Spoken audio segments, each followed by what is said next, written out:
1992. Fall asleep to hilarious history. 16-bit Balderdash by Mark Twain. Copyright 2026. James Henderson. Chapter 1. The Saxophone Presidency. I have lived through a great many things, reconstructions, industrial revolutions, and several unfortunate attempts at hairstyles that involved more grease than a steam engine's piston. But I was quite unprepared for the year of our Lord 1892 and its peculiar sequel exactly a century later. You see, by the time the calendar rolled over to 1992, the human race had decided that the most vital qualification for the leadership of a global superpower was not a grasp of macroeconomics or a sturdy moral compass, but rather a mastery of the woodwind family and the ability to look hip while seated upon a velvet sofa. In my day, a politician was a creature of the stump. He was a man who stood upon a literal piece of felled timber and shouted until his face turned the color of a ripe beet, orating for 3 hours about the gold standard and the perfidy of the neighboring county's livestock laws. If he was particularly gifted, he might possess what we called a silver tongue, a verbal instrument capable of making a theft of public funds sound like a charitable donation to the heavens. But by 1992, the silver tongue had been pawned for a brass one, and the stump had been replaced by a cathode ray tube. The year began with the usual ritual of the primary season, a period of American life that resembles nothing so much as a panicked herd of cattle trying to squeeze through a very narrow gate. Only the cattle are wearing suits and promising to lower the price of hay. Amidst this thundering herd emerged a young governor from the state of Arkansas. Now, Arkansas is a place I know well. It is a land of thick humidity, legendary razorbacks, and people who generally view a paved road as a luxury on par with a silver tea service. To see a man from the Ozarks vying for the throne of Washington was not entirely surprising. After all, the American dream is built on the notion that any boy, no matter how humble his beginnings, can grow up to be the man everyone blames for the price of milk. But Bill Clinton was a different breed of political animal. He possessed a grin that suggested he knew exactly where you'd hidden your secret stash of peppermint, and he had a way of looking at a crowd that made every individual within it feel as though they were the only person in the room who truly understood him. It was in June of that year that the digital Rubicon was truly crossed. The venue was not a town hall or a dignified assembly of elders, but the set of the Arsenio Hall Show. For those of you fortunate enough to have missed this particular chapter of cultural evolution, Arsenio Hall was a man who commanded a late-night kingdom, where the subjects expressed their approval by pumping their fists in the air and barking like a pack of particularly enthusiastic hounds. It was into this den of canine appreciation that the governor of Arkansas stepped, not with a policy paper or a stern warning about the national debt, but with a saxophone and a pair of dark sunglasses. I watched this spectacle from the comfort of my own celestial armchair, and I must confess, I felt the very foundations of the republic tremble, or perhaps it was just the baseline.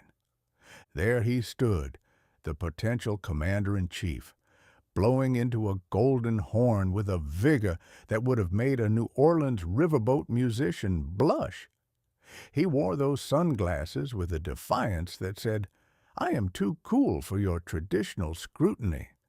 In my era, if a politician showed up to a rally in dark glasses and started playing the clarinet, we would have sent for the doctor to check for heat stroke or a possible brain fever.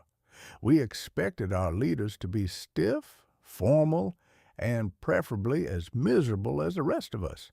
We wanted them to look like they spent their nights reading the congressional record by candlelight, not like they spent their evenings trying to catch the eye of a jazz singer in a smoky basement. But the MTV generation, a phrase that sounds like a medical condition but is actually a demographic, lapped it up. They didn't want a statesman. They wanted a celebrity. They wanted a man who could relate to them. It is a curious thing, this modern obsession with relating. In the 19th century, I didn't want to relate to the president. I wanted the president to be a man of such towering intellect and terrifying gravity that I would feel compelled to stand up straighter just by thinking about him.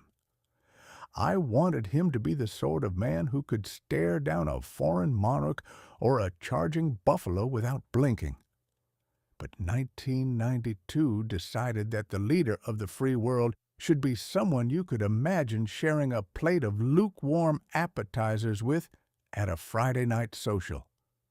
"He's one of us," the people cried, to which I can only respond, heaven help us if that is the criteria. If the president is exactly like us, then who is minding the store while we are all busy being confused by our own checkbooks and wondering why the cat is staring at the wall? The saxophone performance was a masterstroke of theater. It signaled the end of the age of the orator and the beginning of the age of the vibe. Policy was out. Feeling your pain was in. Clinton didn't just speak to the voters. He serenaded them. He took the complexities of the post-Cold War world, the crumbling of the Soviet Union, the rise of the global economy, the terrifying emergence of the information superhighway, and he turned them into a blues riff. I mused then that if Abraham Lincoln had possessed a harmonica and a pair of shades, the Civil War might have been settled with a talent show instead of a battlefield. Imagine the Gettysburg Address delivered with a rhythmic snap of the fingers and a soulful solo on the mouth organ. 80, blows a high C, and 7 years ago, slips in a minor chord, our fathers brought forth. It would have been much shorter, certainly, and the casualties would have been limited to the ears of the front row. But this shift toward the performative was not merely limited to the governor.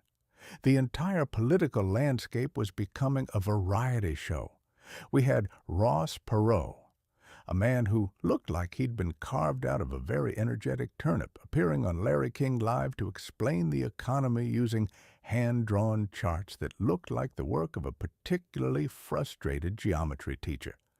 We had the incumbent, George Bush the Elder, a man of such high-born dignity that he seemed genuinely puzzled by the existence of a grocery store scanner, looking on in horror as the world he understood, a world of quiet rooms and firm handshakes, was replaced by a world of sound bites and talk-back television.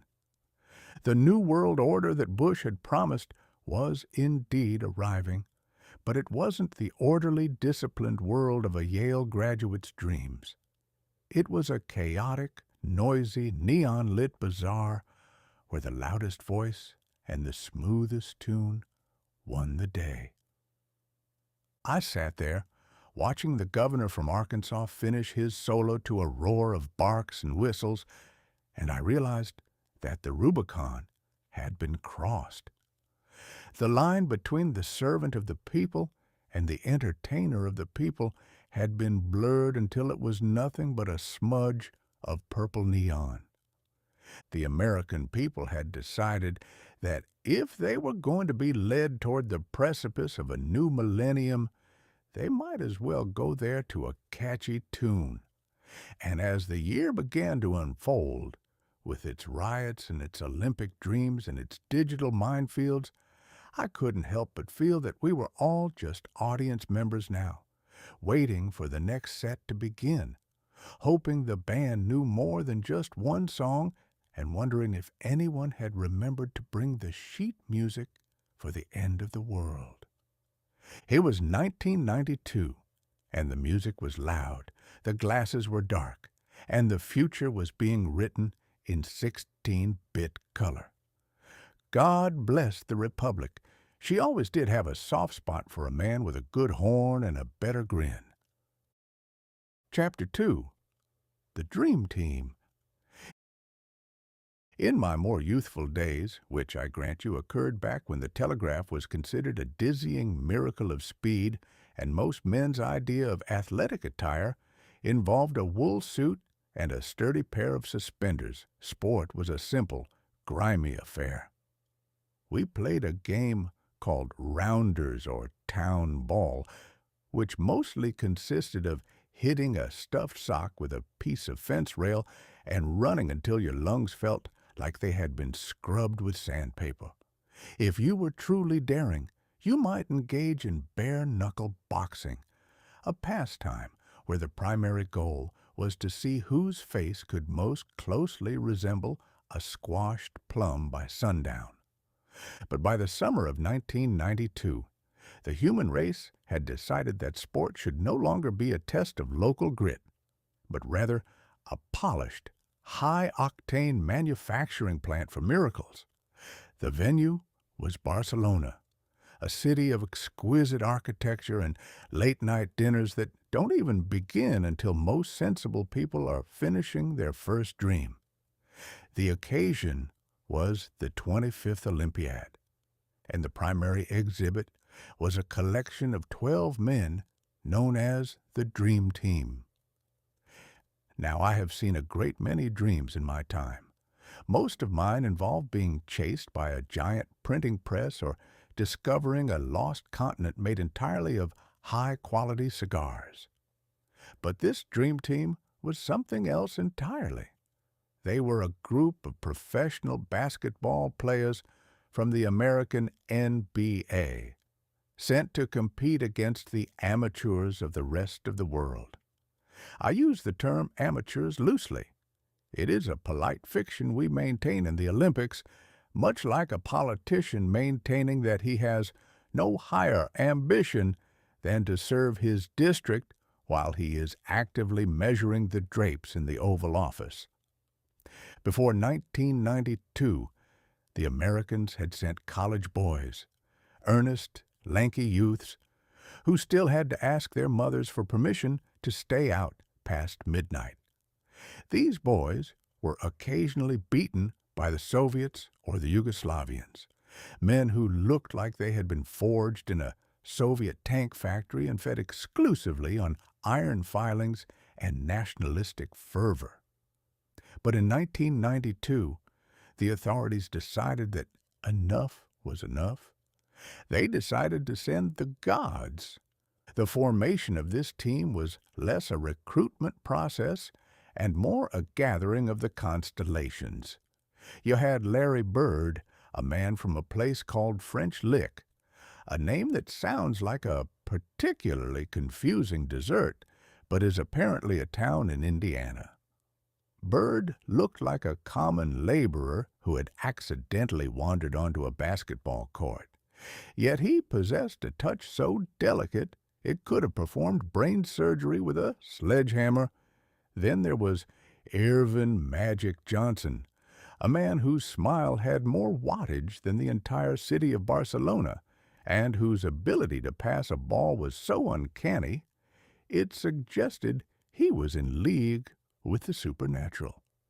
And, of course, there was Michael Jordan.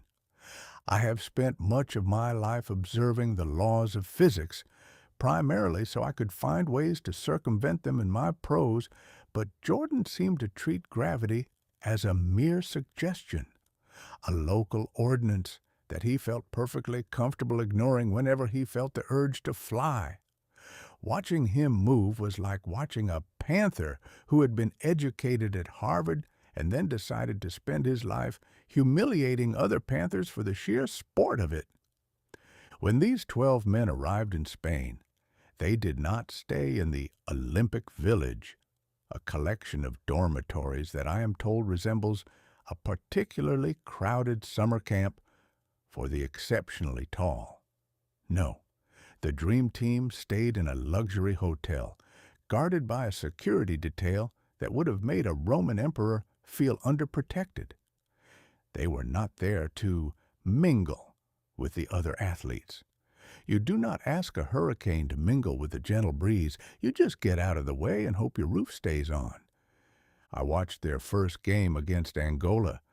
I felt a profound, almost spiritual pity for the Angolans. It was like watching a group of enthusiastic kittens try to intercept a thundering herd of buffalo. The final score was something like 116-48. In any other context, such a disparity would be considered a war crime, or at the very least, a very rude way to treat guests. But in the Olympics, it was called the industrialization of sport. You see, by 1992, sport had ceased to be a game and had become a product. It was a machine designed to sell sneakers, sugary beverages, and the illusion that we can all soar through the air if only we buy the right brand of polyester shorts. The Dream Team was the pinnacle of this industry. They were a traveling road show of American dominance, a 12-headed hydra of marketing and raw, terrifying talent. The other teams didn't even seem to mind being annihilated. I observed players from opposing nations, men who were supposed to be the pride of their countries, lining up after they had been thoroughly trounced to ask for autographs and take photographs with their conquerors. It was a curious spectacle. It was as if the gladiators in the Colosseum had stopped mid-combat to ask the lions if they wouldn't mind signing a souvenir tunic. "Tell me, Mr. Lion, before you devour my entrails, could you just put your paw print right here? My nephew is a huge fan of apex predators." I mused that the Olympic spirit, that noble idea of fair play and international brotherhood, had been replaced by a sort of Olympic awe. The world didn't want to beat the Americans. They just wanted to be in the same zip code as them. They wanted to breathe the same air as Jordan's Nikes. There was a profound irony in it all. The Olympics was supposed to be about the purity of the amateur athlete, the individual striving against his own limits. But the Dream Team represented the ultimate triumph of the professional. They were a corporate entity. They were a manufacturing plant for miracles. When you put Larry Bird and Magic Johnson on the same court, you aren't playing a game. You are executing a series of highly efficient maneuvers designed to produce a predictable result: total and absolute victory. I recall a conversation I overheard, or perhaps I dreamt it, between a young Croatian player and one of the American stars. The Croatian was complaining that it wasn't fair that the Americans were so much better. The American looked at him with the cold, dead eyes of a man who has spent 10,000 hours practicing a jump shot and replied, "Fair? Son, life isn't fair. Gravity isn't fair. The fact that I'm making $20 million a year to put a ball in a hoop while you're worrying about whether your country will exist next Tuesday isn't fair. Now, are you going to guard me, or should I just go ahead and dunk on your ancestors?" Perhaps I embellished that last part, but the sentiment remained. As the gold medal was hung around their necks, a foregone conclusion that had the suspense of a sunrise, I realized that we had entered a new era of human endeavor. We no longer wanted to see people who were just like us succeed. We wanted to see people who were fundamentally different. We wanted to see the dream, a state of being where failure is impossible and the mundane laws of the earth are suspended for 48 minutes at a time. The 1992 Olympics proved that if you throw enough money, talent, and marketing at a problem, you can turn a simple game of peach baskets into a global religion. And like any religion, it required its icons. Jordan, Magic, and Bird were the holy trinity of the hardwood, and the world was happy to worship at their altar, even as they were being stomped into the floorboards. I went to sleep that night, wondering if the ancient Greeks would have approved. Probably not. They liked their athletes naked and covered in olive oil, and they generally frowned upon the use of $150 footwear. But then again, the Greeks never had to worry about their television ratings or their sponsorship deals with soft drink conglomerates. In 1992, the world didn't need a fair fight. It needed a miracle, even if that miracle was prepackaged, mass-produced, and delivered with a 30-second commercial break. The Dream Team was exactly what we deserved, a spectacle of such overwhelming power that for a brief moment we forgot that the rest of the world was falling apart at the seams. It was glorious, it was ridiculous, and it was the most American thing I had ever seen. I believe I'll take a nap now. Wake me up when they figure out how to play basketball on the moon. I suspect Jordan has already been there and left a few autographs on the craters. Chapter 3. The Smoke over Los Angeles. I have often remarked that the only way to keep your health is to eat what you don't want, drink what you don't like, and do what you'd rather not. However, if you wish to keep your sanity while observing the progress of civilization, the only true remedy is a healthy dose of cynicism and a very comfortable chair from which to watch the world set itself on fire. By April of 1992, the American experiment had decided to conduct a laboratory test on the durability of the social contract.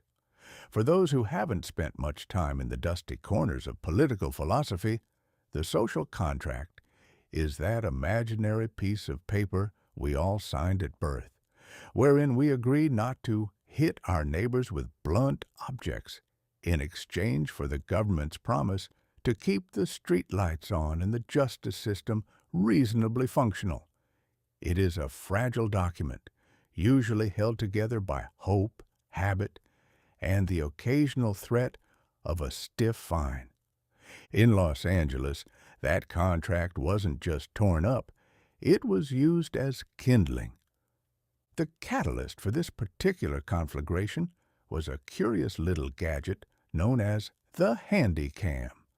In my day, if you wanted to capture an event for posterity, you had to hire a man with a tripod, a black hood, and a tray of explosive magnesium powder that stood a fair chance of blinding everyone in the vicinity.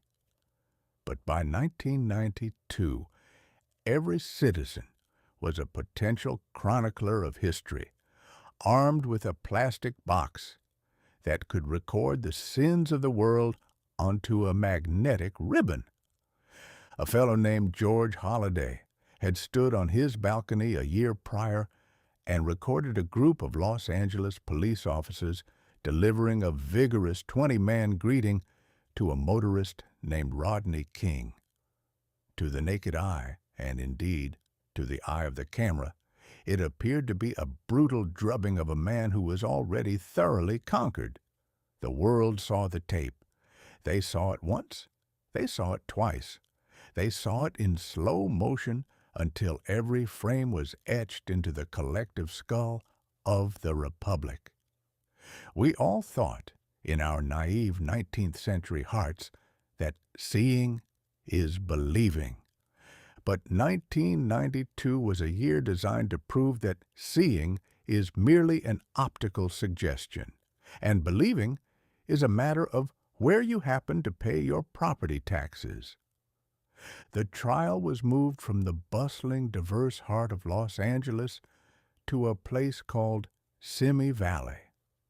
Now, Simi Valley is a suburb so pristine and orderly that I suspect they have city ordinances against gravity behaving too erratically. It was a land of quiet streets and people who generally believed that if the police were hitting someone, they likely had a very good, permit-approved reason for doing so.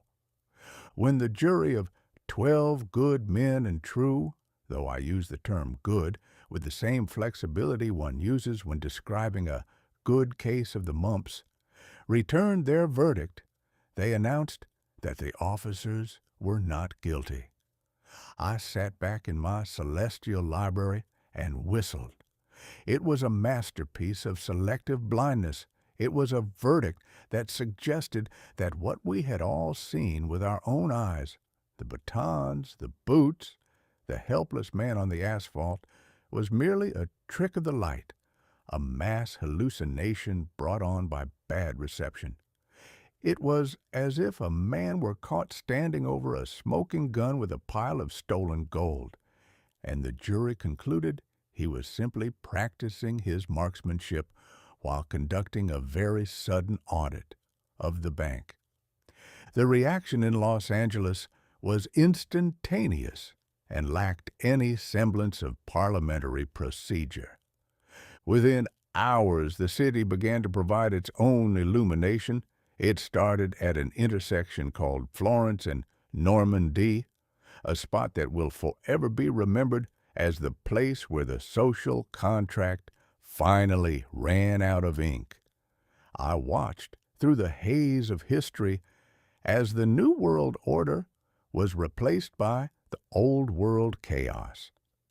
The human race, when sufficiently provoked or sufficiently bored, has a remarkable affinity for arson. There is something about a flickering flame that appeals to our inner caveman, the one who hasn't quite grasped the concept of the information superhighway and still thinks the best way to solve a grievance is to burn down the neighborhood grocery store.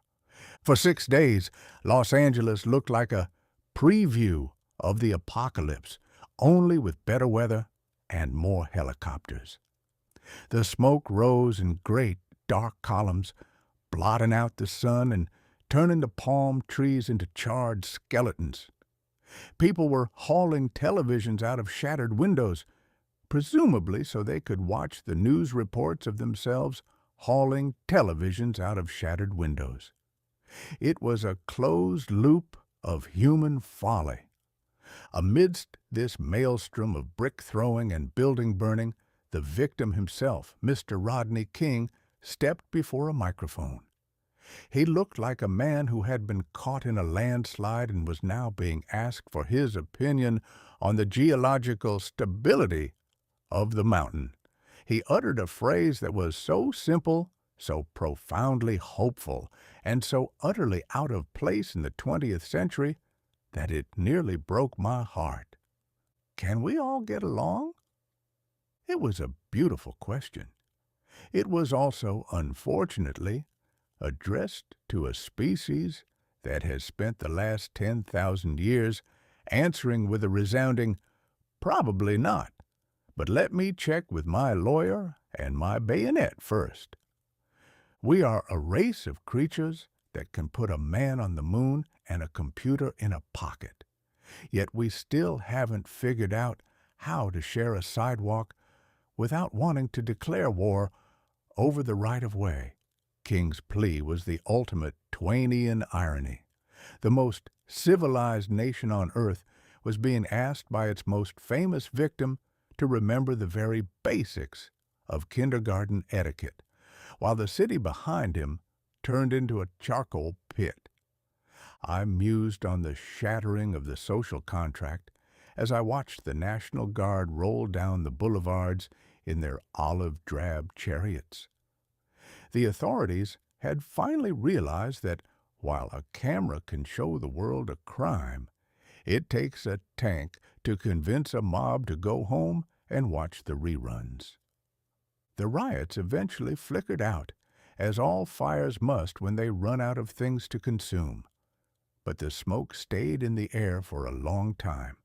Metaphorically speaking, it served as a reminder that all our digital progress, our Windows 3.1 and our dream teams and our saxophone presidencies, were just a thin coat of paint on a very old, very rickety structure. The information age had arrived, and it brought with it the uncomfortable truth that knowing everything doesn't mean understanding anything. We could see the injustice in high resolution, we could broadcast the pain in real time, and we could watch the consequences from the safety of our living rooms. But we were still the same old humans, governed by the same old ghosts of tribe and temper. I realized then that 1992 was going to be a year of profound transitions, mostly of the falling down the stairs variety. We were trading our heavy machinery for silicon chips, but we were keeping our heavy hearts and our short fuses. As I watched the residents of Los Angeles begin the weary task of sweeping up the glass and wondering where they were going to buy their milk, I couldn't help but think that the digital Rubicon was a much muddier river than we had been led to believe, and the bridge across it was made of a very flammable material indeed. I think I'll stay up a bit longer. If the world is going to insist on being this ridiculous, I might as well stay awake to take notes. I have a feeling that by the time we get to the Mall of America, I'm going to need a much bigger notebook. For now, the smoke has cleared, but the smell of burnt illusions lingers. It is the scent of the 90s, a mix of ozone, hairspray, and the faint, bitter aroma of a social contract that's been left too close to the fire. Chapter 4.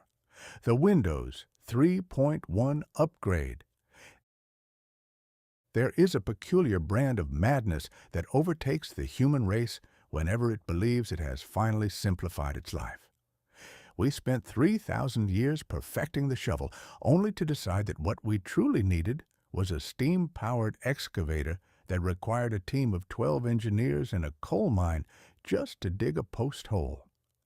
In the year of our Lord 1892, we were just beginning to marvel at the electric light, a miracle that promised to banish the shadows, but mostly succeeded in showing us exactly how much dust had accumulated on the parlor drapes.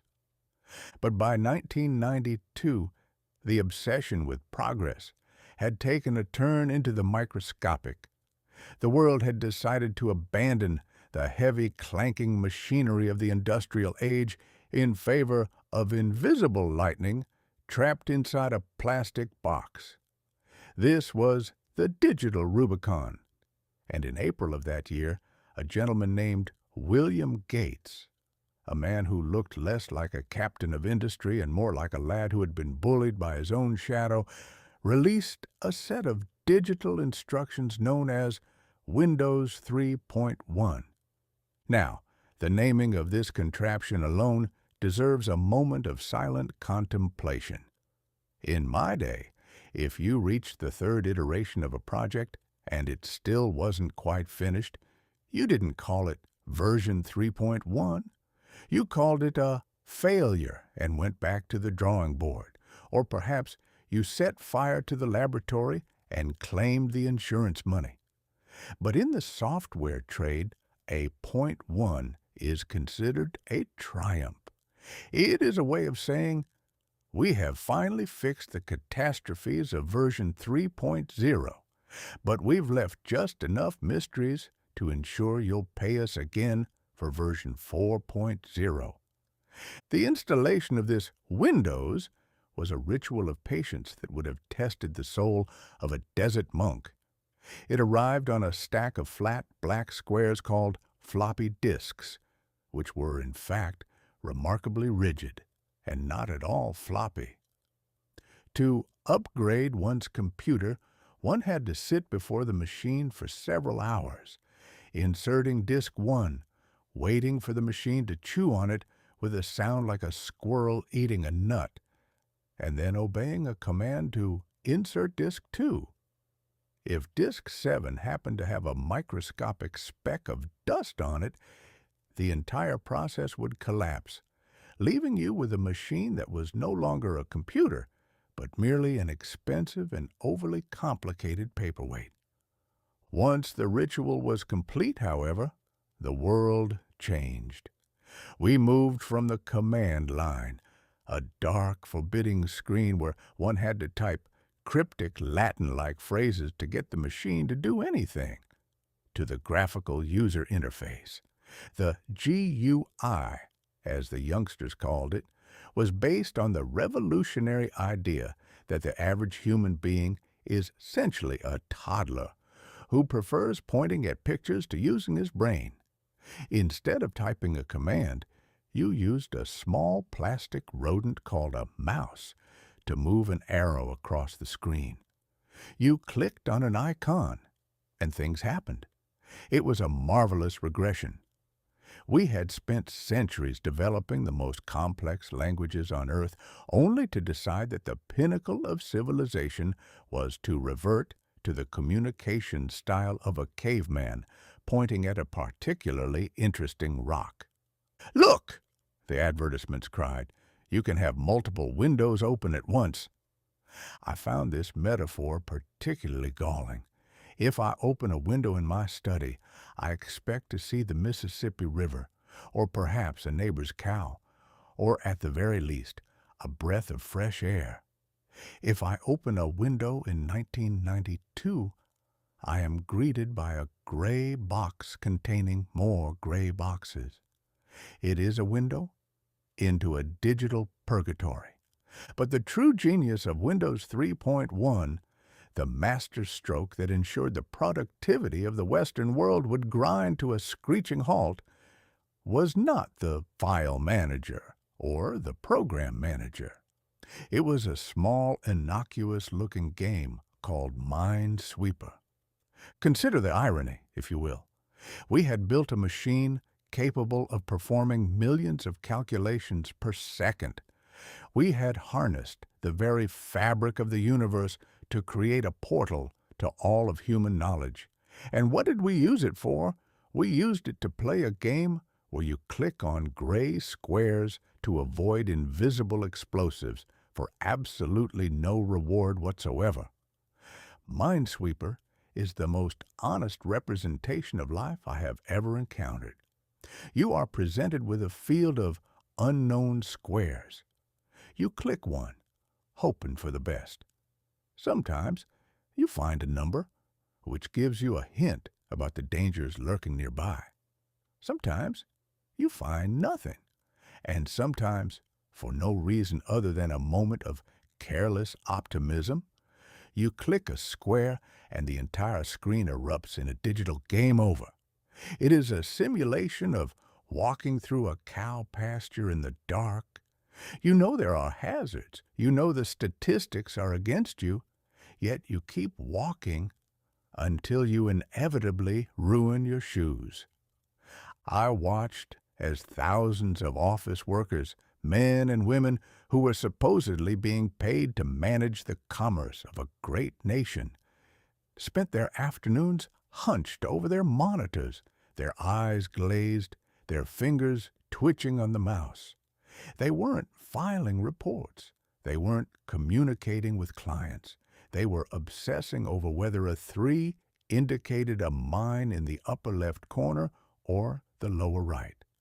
"I'm just checking my windows," they would tell their supervisors, while their hearts hammered against their ribs in a state of high-stakes anxiety over a collection of pixels. It was the digital Rubicon indeed. We had crossed over into a world where the distinction between labor and play had been erased by the click of a button. The computer was no longer a tool. It was a distraction that looked like a tool.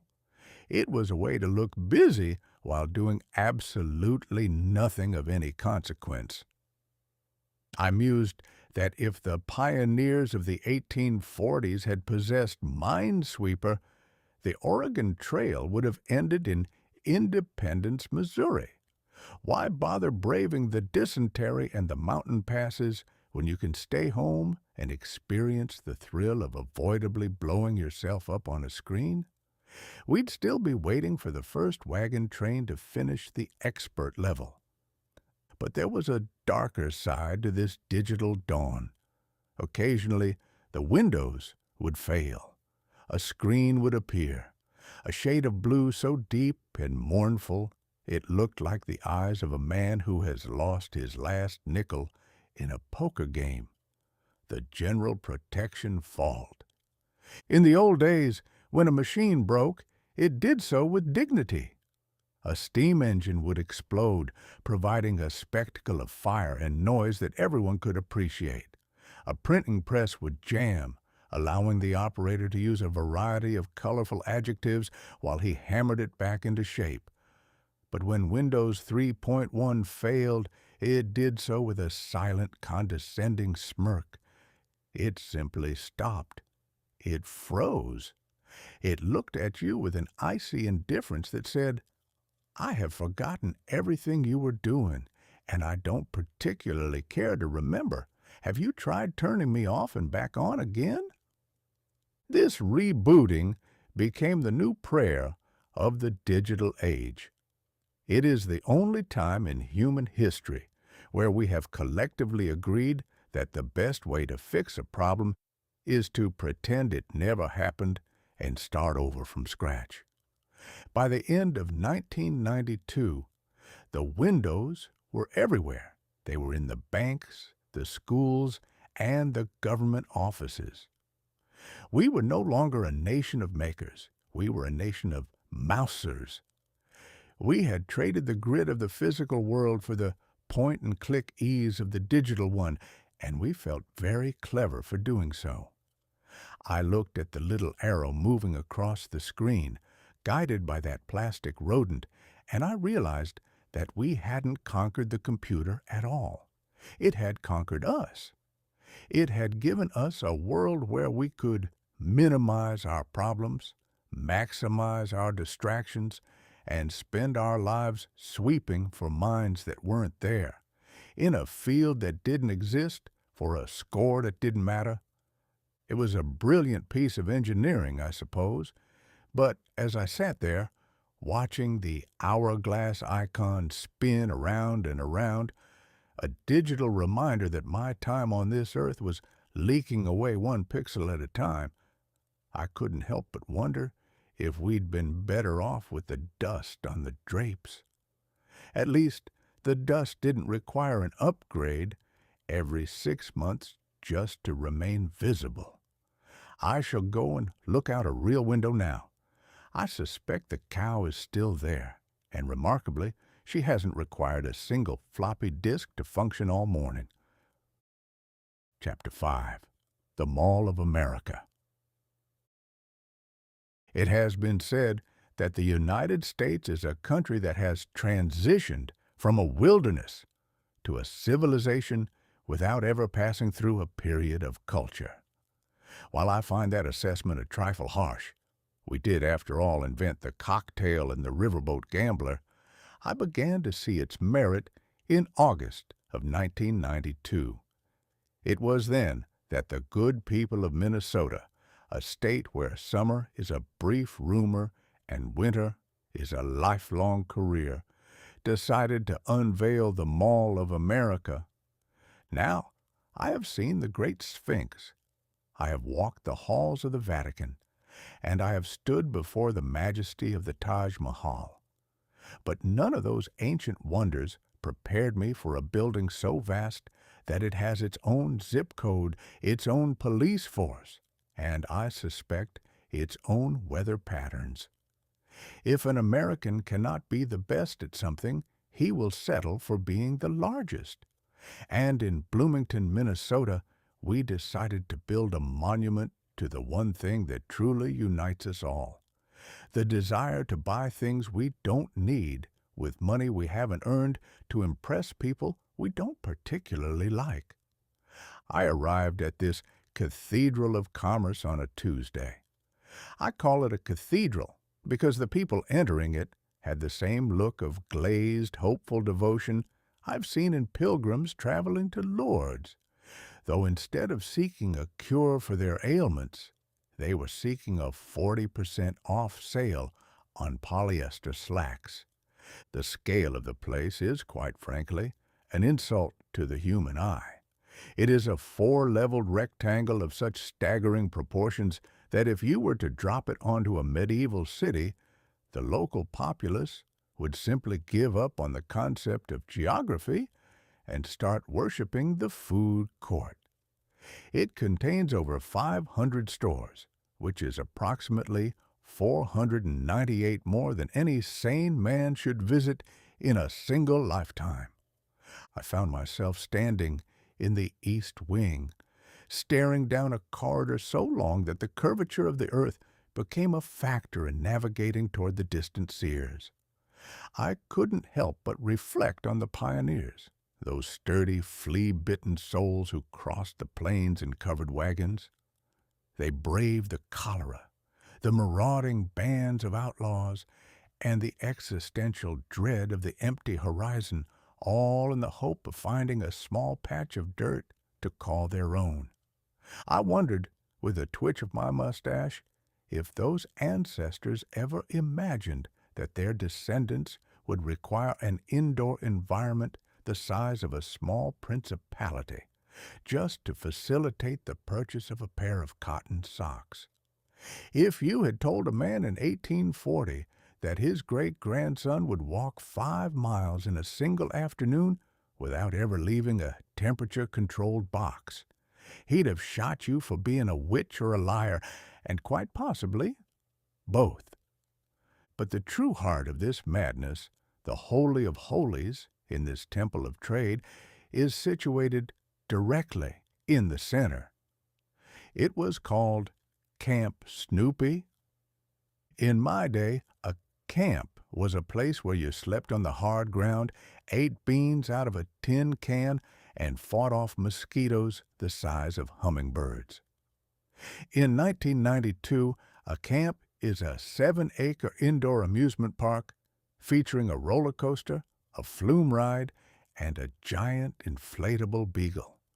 I stood there, watching a roller coaster scream past a department store window, and I felt a profound sense of vertigo.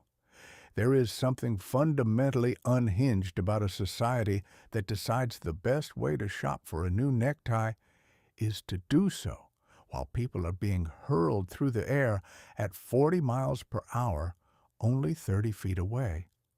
It is as if the Romans had decided to build a haberdashery inside the Colosseum so that you could pick out a new toga while a gladiator was being mauled by a lion in your peripheral vision. Why? I asked a passing security guard, a man who looked like he had seen too much neon and was no longer capable of surprise. "It's for the kids, sir," he replied. "Keeps 'em busy while the parents do the real work." The real work, it seemed, was the ritualistic extraction of currency. I observed the mall walkers, a strange nomadic tribe of senior citizens clad in pastel tracksuits and specialized walking shoes. They arrived at dawn, before the stores even opened, to perform their circuitous migrations.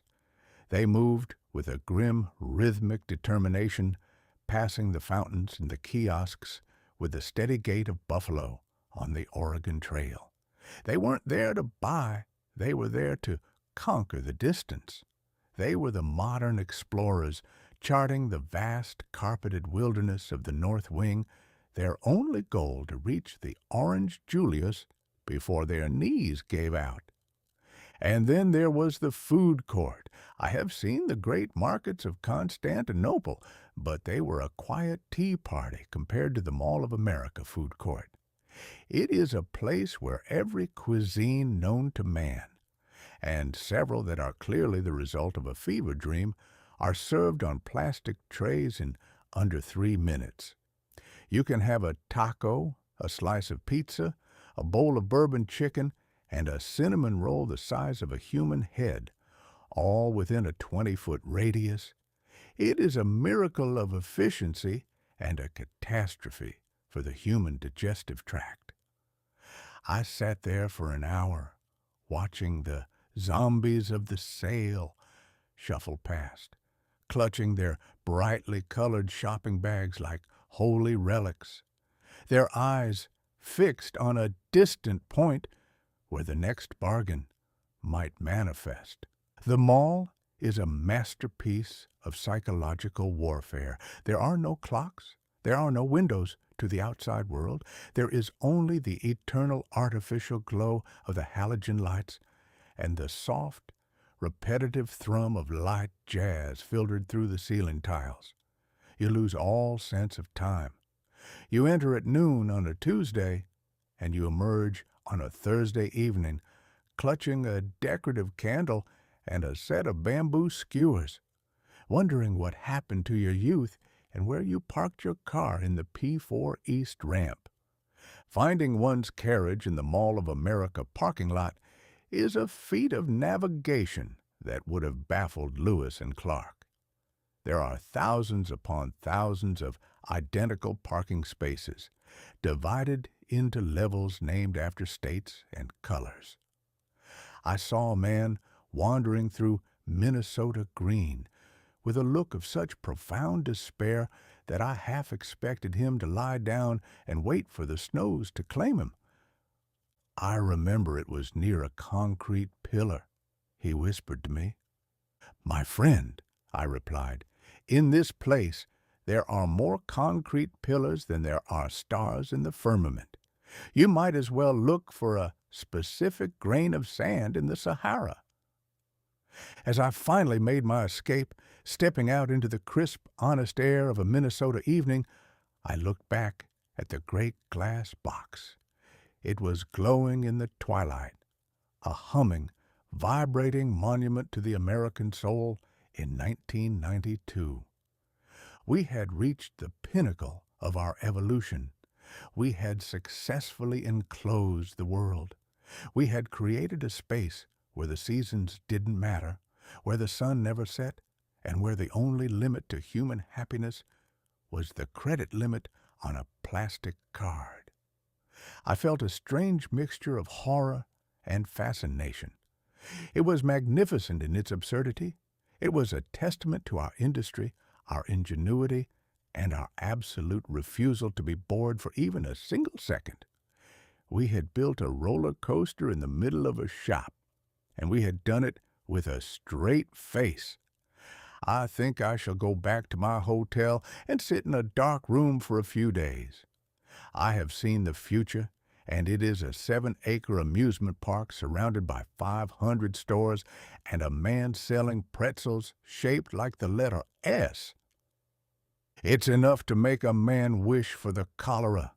At least with the cholera, you knew where you stood.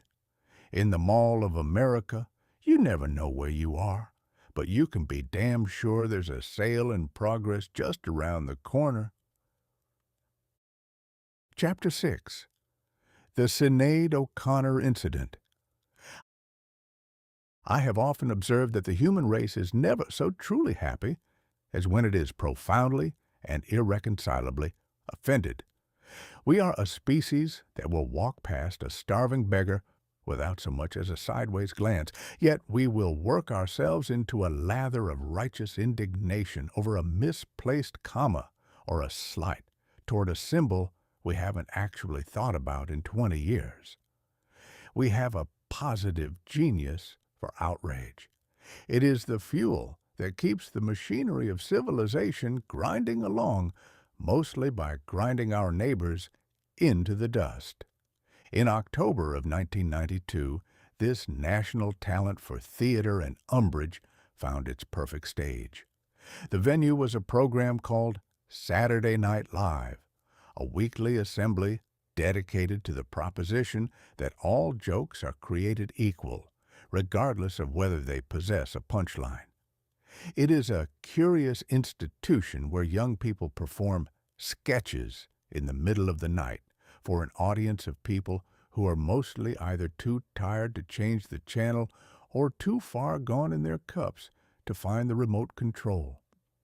The musical guest that evening was a young Irish woman named Sinead O'Connor.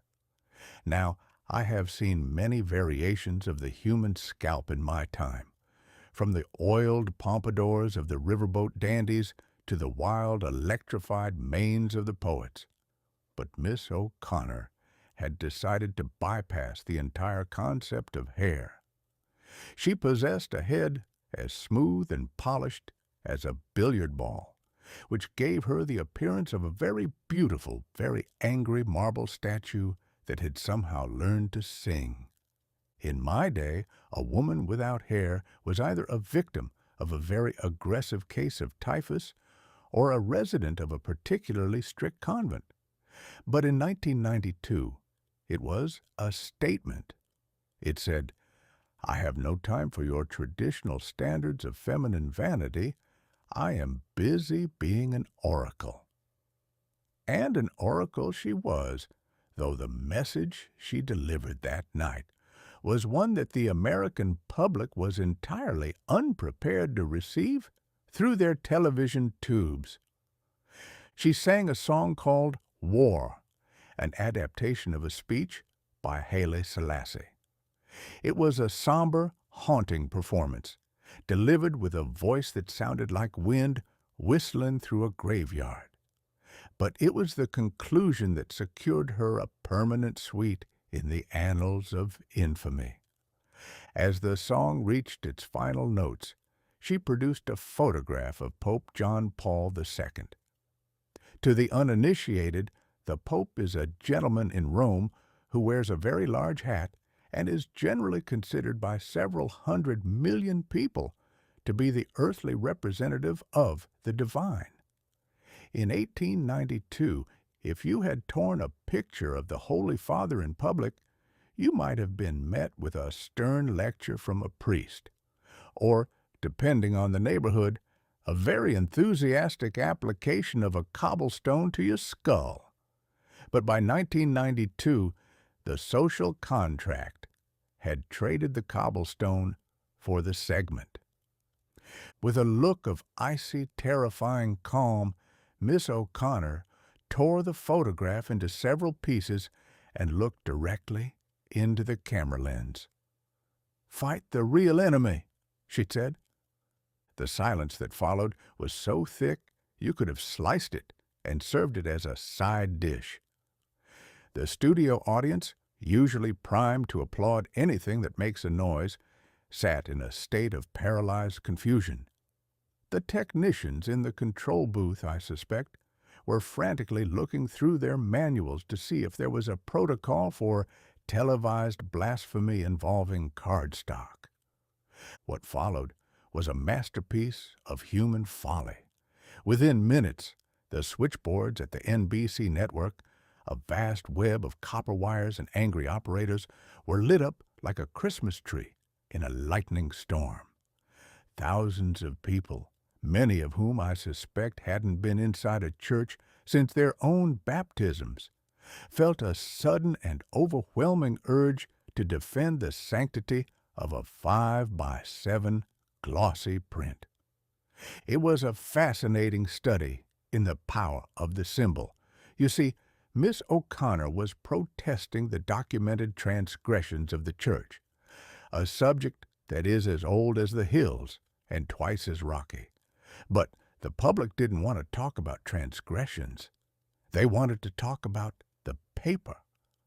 We are a people who can tolerate a great deal of actual suffering, but we will not stand for a rude gesture toward a piece of stationery. "She tore the Pope!" the headline screamed the next morning. They spoke of it as if she had personally climbed the walls of the Vatican and engaged the Holy Father in a wrestling match. The outrage was so thunderous that you would have thought She had suggested the abolition of the weekend or the mandatory eating of kale. She was banned from the network, she was booed at concerts, and she was burned in effigy, which is, if you think about it, just a larger and more expensive way of tearing a photograph. I mused then on the progress of civilization. We had moved the pulpit into the television studio, and we had replaced the Inquisition with the opinion poll. In the old days, they would have gathered kindling and prepared a steak. In 1992, they simply gathered a focus group and prepared a boycott. The result was the same, the silencing of a voice that dared to be inconvenient. I find it particularly funny that the very people who were most offended by the act were often the same ones who claimed to believe in the freedom of expression. It turns out that freedom of expression is a wonderful thing, provided you use it to express exactly what everyone else is already thinking. If you use it to point out that the emperor has no clothes, or that the church has some explaining to do, you will find that the social contract has a very short fuse and a very long memory. The Sinead O'Connor incident was a precursor to the modern world, a world where the image is everything and the context is nothing. We live in an age where a single gesture captured in a soundbite can ignite a global firestorm before the person who made it has even had a chance to put on their coat. We have built a world where the outrage machine is always idling, waiting for someone to drop a match or tear a picture so it can roar into life and provide us with the entertainment of a digital witch hunt. As for the Pope, I suspect he was fine. A man who survives the complexities of Vatican politics and the burden of global spiritual leadership is unlikely to be undone by a bit of ripped cardstock in a New York television studio. But the American public? We were not fine. We were delighted. We had something to be angry about. We had a villain. We had a reason to feel superior. And in 1992, feeling superior was the national pastime, second only to watching people play basketball or trying to figure out how to work the Minesweeper game on our new computers. I sat in my chair and watched the smoke rise from the metaphorical pyres, and I realized that while we had traded our horses for satellites, we had kept the same old superstitions. We still believed in the magic of the image. We still feared the person who dared to break the spell, and we still loved the sound of our own voices when we were shouting "Shame!" at the top of our lungs. It was a brilliant performance, really. Not the singing, necessarily, but the reaction. It was a symphony of human predictableness. Miss O'Connor tore the picture, and the world tore its hair out. I think I'll stick to writing books. It's much harder for people to get offended by a paragraph than a photograph. You have to actually read a paragraph, and that, as I've discovered, is a much more effective barrier to outrage than any network censor. I'm going to go and look at my own photograph now. I hope no one tears it. I look remarkably handsome in that one, and the suit was quite expensive. If you're going to be a symbol, you might as well be a well-dressed one. Chapter 7. The First Short Message. I have always maintained that the pen is mightier than the sword, primarily because the pen is less likely to result in an immediate and messy perforation of one's own abdomen. In my day, writing a letter was a sacred undertaking, a physical manifestation of a man's soul delivered via a series of ink-stained flourishes upon a piece of heavy cream stationery. It required a desk, a steady hand, a supply of blotting paper, and the patience of a saint waiting for the local postmaster to finish his afternoon nap. A letter was a commitment. If you were going to insult a man, you did so with a 3-page preamble that questioned his lineage, his taste in waistcoats, and the moral fiber of his favorite hunting dog, all before you even arrived at the grievance itself. But in December of 1992, the human race decided that the 3-page preamble was too much work. We decided that the soul could be compressed, dehydrated, and squeezed through a series of invisible wires into a space no larger than the brain of a particularly dull-witted sparrow. This was the birth of the Short Message Service, or the SMS.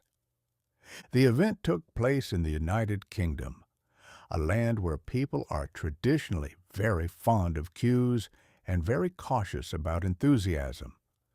A young engineer named Neil Papworth sat before a computer and sent a message to a gentleman named Richard Jarvis, who was attending a Christmas party. The message contained exactly 2 words: Merry Christmas. Now, on the surface, this seems harmless, even festive. But from my vantage point in the Celestial Library, I heard the sound of 10,000 years of literary tradition being fed into a wood chipper. You see, Mr. Jarvis's telephone, a device that in 1992 was roughly the size and weight of a Victorian fireplace grate, did not even have a keyboard capable of replying. It was a one-way street into the abyss.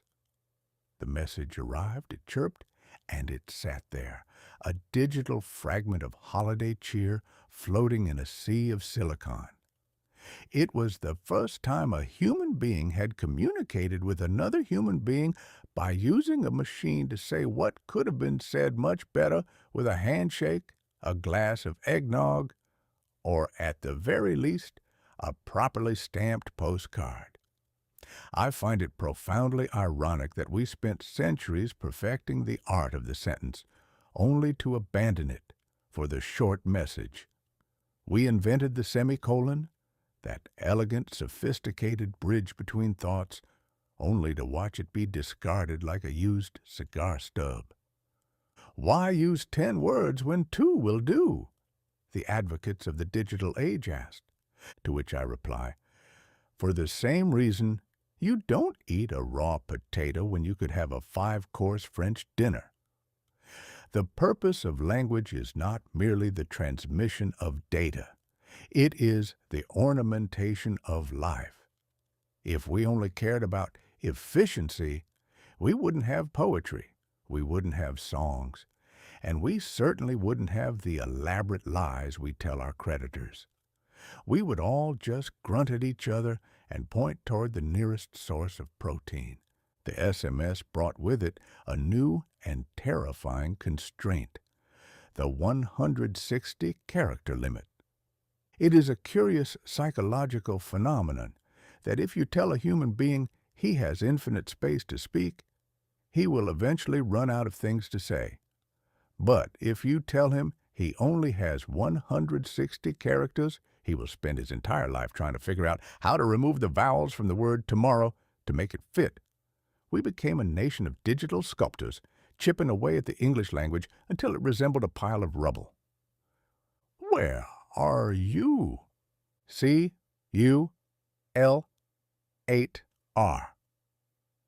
I looked at these fragments and felt a cold shiver run down my spine. It was the death of the vowel. We were reverting to a sort of electronic hieroglyphics, but without the artistic merit of the Egyptians. At least the Egyptians had the decency to draw a hawk or a cat when they wanted to express a complex theological concept. In 1992, we were content to use a letter U to represent the entire majesty of a human being. I love you. It sounds like something a distracted sheep might say. If a man had sent me a letter in 1875 that said, "I love you," I would have assumed he was suffering from a profound neurological deficit and sent for the local barber to perform a restorative bloodletting. But in the 1990s, this was considered staying in touch. I mused on the impact this would have on the art of the insult. Imagine, if you will, the great rivalries of history being played out via SMS Napoleon to Wellington, "See you at Waterloo, bring her A game, LOL. Hamilton to Burr, "You mad, bro? We hawkin' at dawn. Don't be late." Lincoln to the Confederacy, "States are one. Tarsley, stop it." The gravity of the human experience evaporates when it is forced through the eye of a needle. We have traded depth for speed, and in doing so, we have forgotten that some things are meant to be slow. A love letter should smell of perfume and old paper. A declaration of war should be delivered by a man in a very tall hat who is clearly having a bad day. A text message, by contrast, has all the emotional weight of a grocery receipt. Furthermore, the SMS began the slow, agonizing evolution of the human thumb.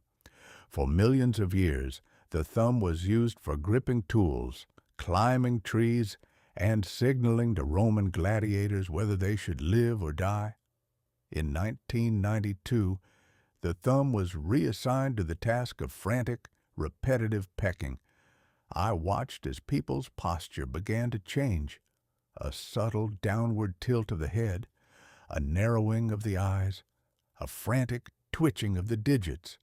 We were becoming the hunchbacks of the information age, worshiping at the altar of the small glowing screen in the palm of our hands. "It's so convenient!" the people cried. Ah, convenience, the siren song that leads us all onto the rocks. It is convenient to eat sawdust if you are hungry, but it doesn't make for a very good pie. It is convenient to communicate in fragments, but it doesn't make for a very good relationship. We were building a world where we could be connected to everyone at all times, yet we were losing the ability to have a single, uninterrupted conversation. I sat in my armchair, watching the Merry Christmas message hover in the digital ether of 1992, and I realized that we were entering a new dark age. Only this time, the darkness would be brightly lit by the glow of our telephones. We were trading the symphony of the paragraph for the static of the ping. I decided then and there that I would never send a short message. If I have something to say, I will say it with the proper weight and measure of a man who respects the alphabet. If I cannot fit my thought into a paragraph, I likely haven't thought it through. And if the world insists on moving toward U and L8R, then I shall stay right here in the 19th century, where a man can still find a decent quill and a bottle of ink that doesn't require a battery to function. As the year ticked toward its end, I looked out at a world that was increasingly logged in, but mentally logged out. We were beginning to talk to machines more than we talked to people, and we were doing so in a language that would have made a typesetter weep. 1992 was the year we learned to talk in fragments. I can only hope that by 2092, someone remembers how to put the pieces back together. But for now, the short message is king, and the rest of us are just subjects in a kingdom of 160 characters or less. Merry Christmas indeed. I think I'll go and write a letter to my lawyer, at least 10 pages long, with plenty of semicolons and at least 3 words I'm reasonably sure I've made up. It's the only way to feel civilized in a world that's decided to stop using its vowels. Chapter 8. The Bosnian Tragedy. History, I have found, is a stubborn old mule with a very long memory, and a distressing habit of kicking just as you've convinced yourself it's finally fallen asleep. In 1992, the West was busy patting itself on the back, convinced that by inventing the information superhighway and the stuffed crust pizza, it had effectively solved the riddle of human existence. We believed we were living in the New World Order, a phrase that suggests a tidy, well-organized cupboard where every nation is neatly labeled and knows its place. But while the Americans were obsessing over the color of their computer screens, and the French were trying to decide if Mickey Mouse was a cultural ambassador or a biological weapon, a corner of Europe known as Yugoslavia decided to remind us that progress is often just a thin layer of varnish over a very ancient, very splintery floorboard. Yugoslavia was always a bit of a geopolitical jigsaw puzzle, one that had been held together for decades by a gentleman named Tito. He was the sort of strong man who kept the peace by making sure everyone was equally intimidated, which is a remarkably effective, if somewhat stressful, way to run a neighborhood. But Tito had been in the ground for 12 years by 1992, and the glue was starting to fail. The puzzle pieces, Slovenes, Croats, Serbs, Bosnians, realized they didn't particularly like the way they fit together, and they began to settle their differences with the subtle, nuanced diplomacy of the heavy artillery shell. The focal point of this tragedy was a city called Sarajevo.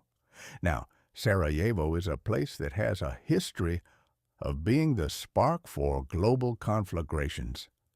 It was there, in 1914, that a young man with a pistol and a very poor sense of timing shot an archduke, thereby inviting the entire world to participate in a 4-year exercise in mutual destruction. By 1984, the city seemed to have redeemed itself.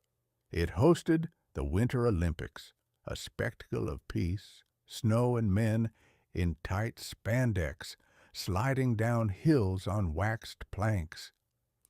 But by 1992, the spandex was gone, and the hills were occupied by snipers.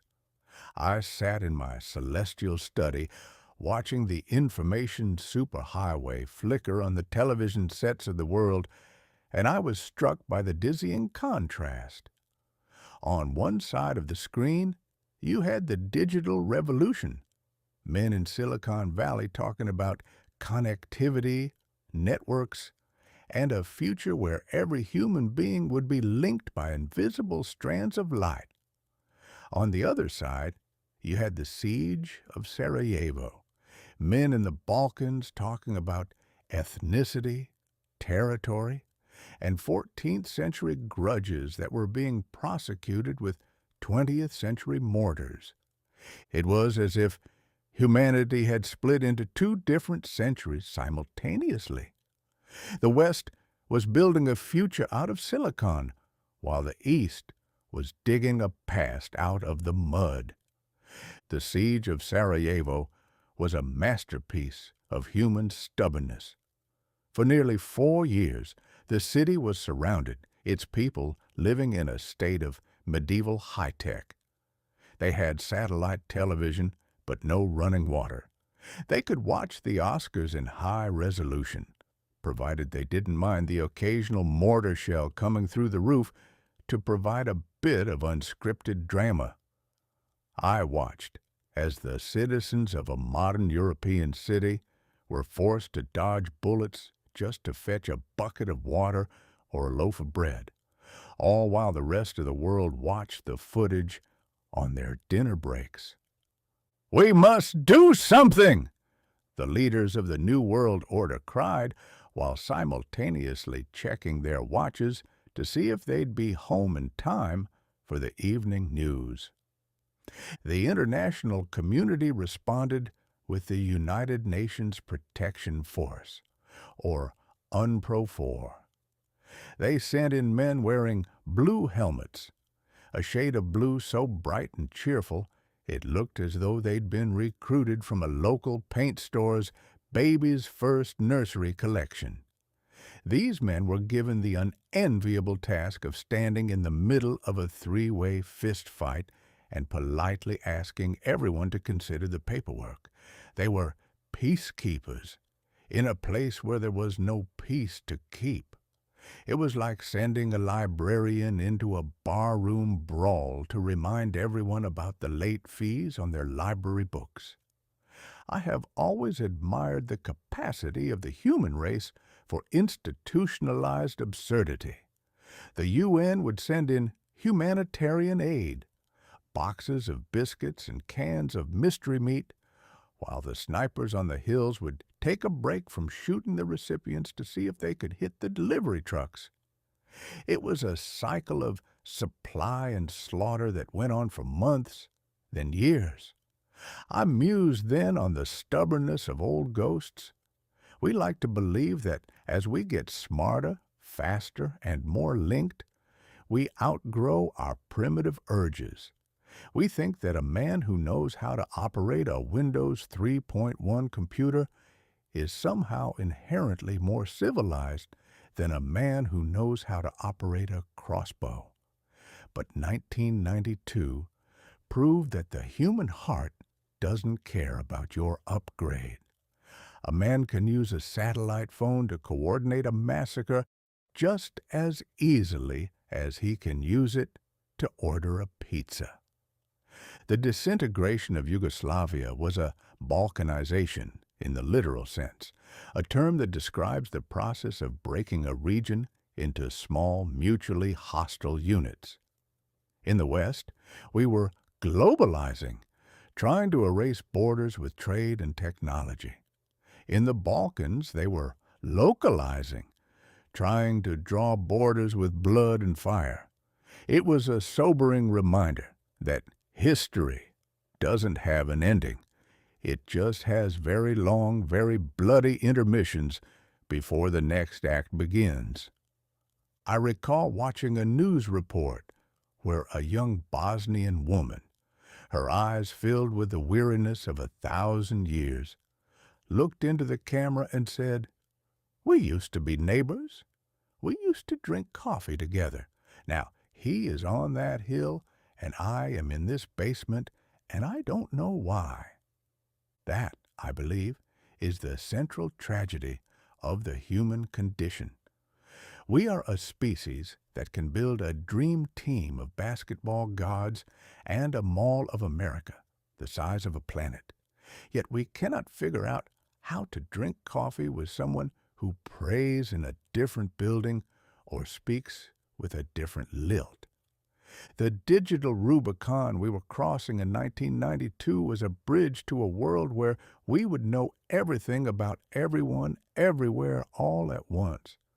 But Sarajevo reminded us that knowing isn't understanding. We could see the suffering in high resolution.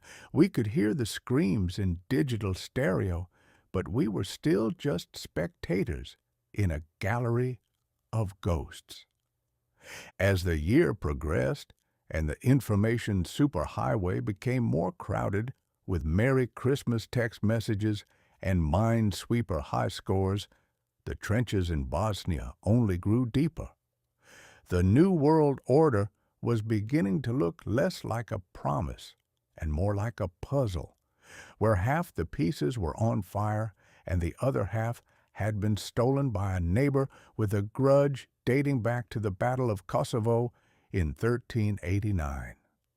I decided that night to close my logbook and blow out the candle. The contrast was too much for a man of my sensibilities. I have always preferred a good, honest villain to a complicated digital tragedy where everyone is concerned, but no one is actually responsible. 1992 was a year that tried to tell us we were better than we were. It gave us the saxophone-playing president and the basketball miracles and the mall with the roller coaster. But in the background, like a low, persistent drumbeat, was the sound of Sarajevo.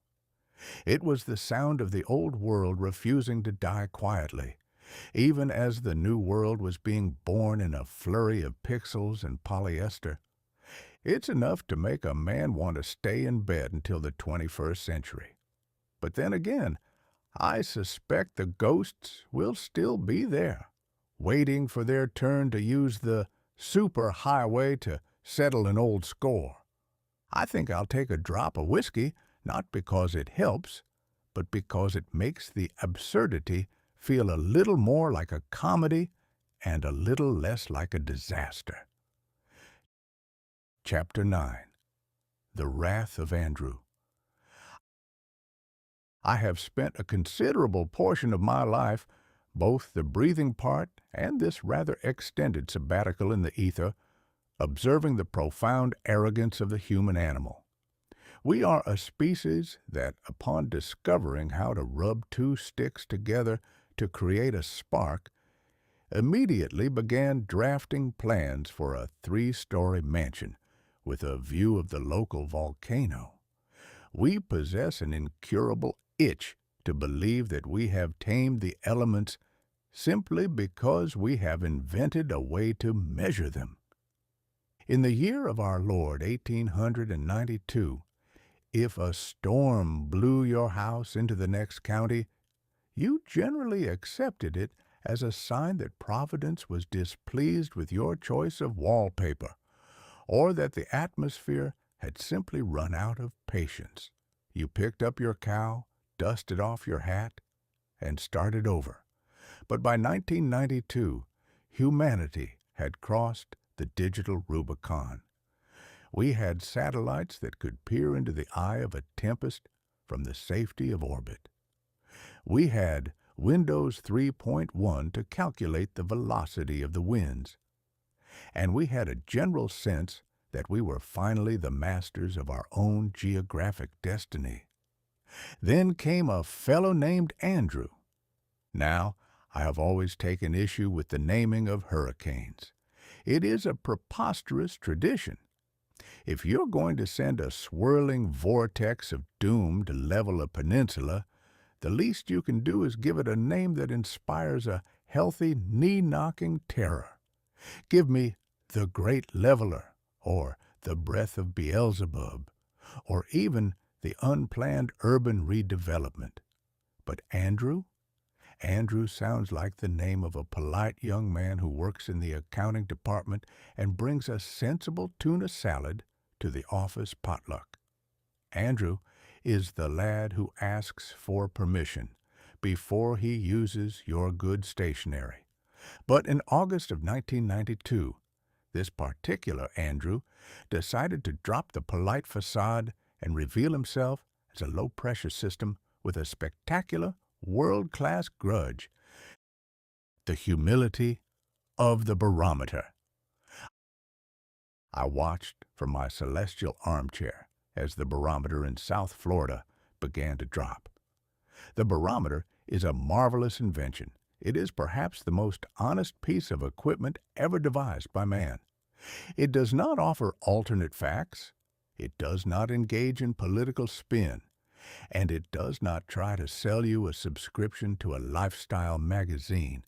It simply tells you, with a shivering needle, exactly how much the air is planning to hate you in the coming hours.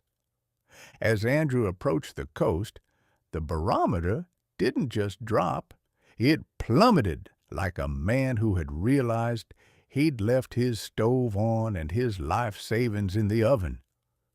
The people of Florida, bless their sun-drenched hearts, had spent the last decade building a civilization out of stucco, hopes, and high-interest mortgages. They had created a paradise of strip malls and retirement villas, all under the assumption that the Atlantic Ocean was merely a picturesque backdrop for their early bird specials. They believed in the digital shield. They watched the meteorologists on the television, men in expensive suits standing in front of colorful maps that looked like a toddler had been given a bucket of neon paint and a grudge. These experts pointed at the cone of uncertainty, a phrase that I find remarkably descriptive of the entire human experience, but which in this case meant something very large and very angry is coming, and we can't wait to show you the footage. The digital witness. There is a particular irony in our modern obsession with information. We have reached a point where we believe that if we can record a disaster in high resolution, we have somehow mitigated its power. We were connected via the information superhighway. Yet when Andrew made landfall in Homestead, the superhighway was the first thing to be relocated to the middle of the Everglades. I witnessed the storm's entry. It was not a wind in the traditional sense, the kind that might ruffle your hair or steal your umbrella. It was a solid, shrieking wall of physics. It moved at 165 miles per hour, which is roughly the speed at which a human being ceases to be a person and becomes a projectile. Andrew did not care for your Windows 3.1 upgrade. It had no interest in your high score in Minesweeper. It looked at the Mall of America mentality, the idea that man can build a climate-controlled cathedral to commerce, and decided to perform a very sudden, very violent audit of our structural engineering. In Homestead, the storm took the social contract and put it through a paper shredder. Houses were not merely damaged, they were vaporized. I saw neighborhoods where the only thing left of a family's existence was a concrete slab and a very confused refrigerator. It was as if a giant had taken a broom to a toy set and decided he'd rather play in the dirt. The great equalizer.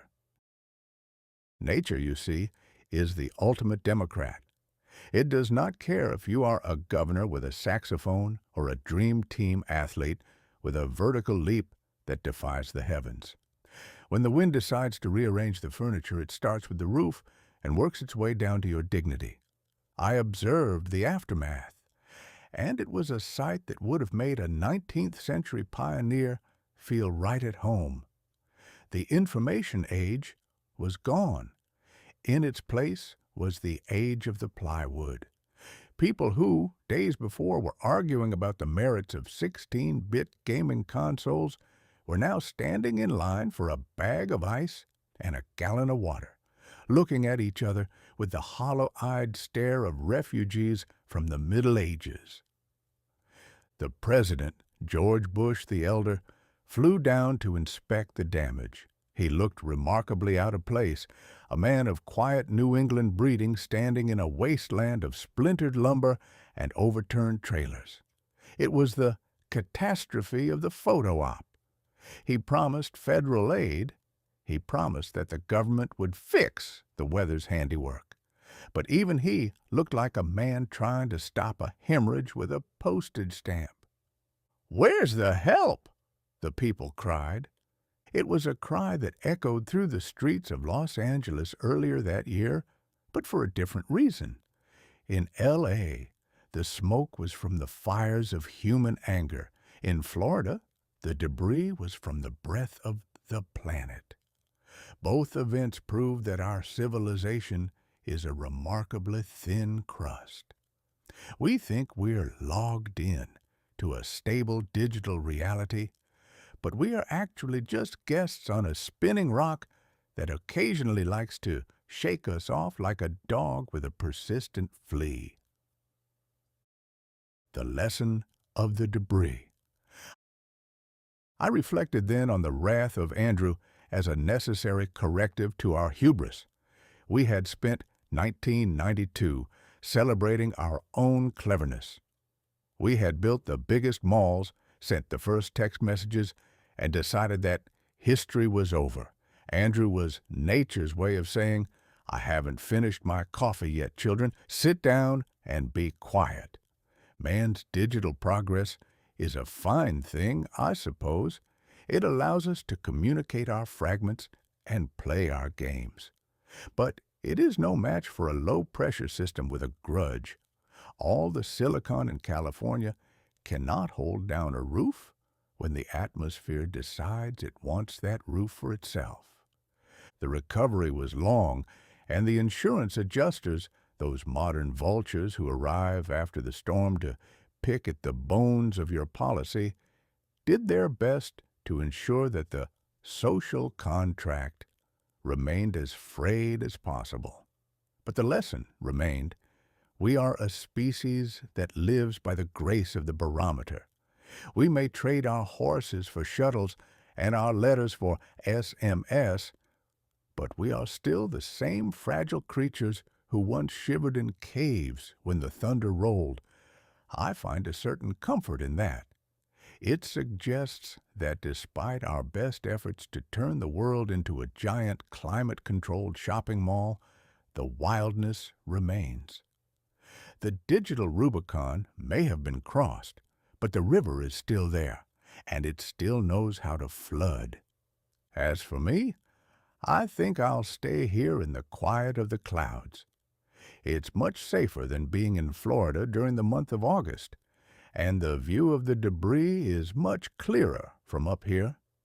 Besides, I suspect that by the time they finish rebuilding Homestead, someone will have invented a new way to be arrogant, and I wouldn't want to miss the next Andrew who comes along to teach us a lesson in humility. I believe I'll have a glass of something strong, not to celebrate the destruction, but to toast the fact that the earth still has a bit of spirit left in her. She may be getting crowded, but she's not dead yet. Chapter 10. The Euro Disney Mirage. I have spent a significant portion of my existence navigating the waters between the old world and the new, and I have generally found that the two get along best when they are separated by 3,000 miles of cold, indifferent Atlantic brine.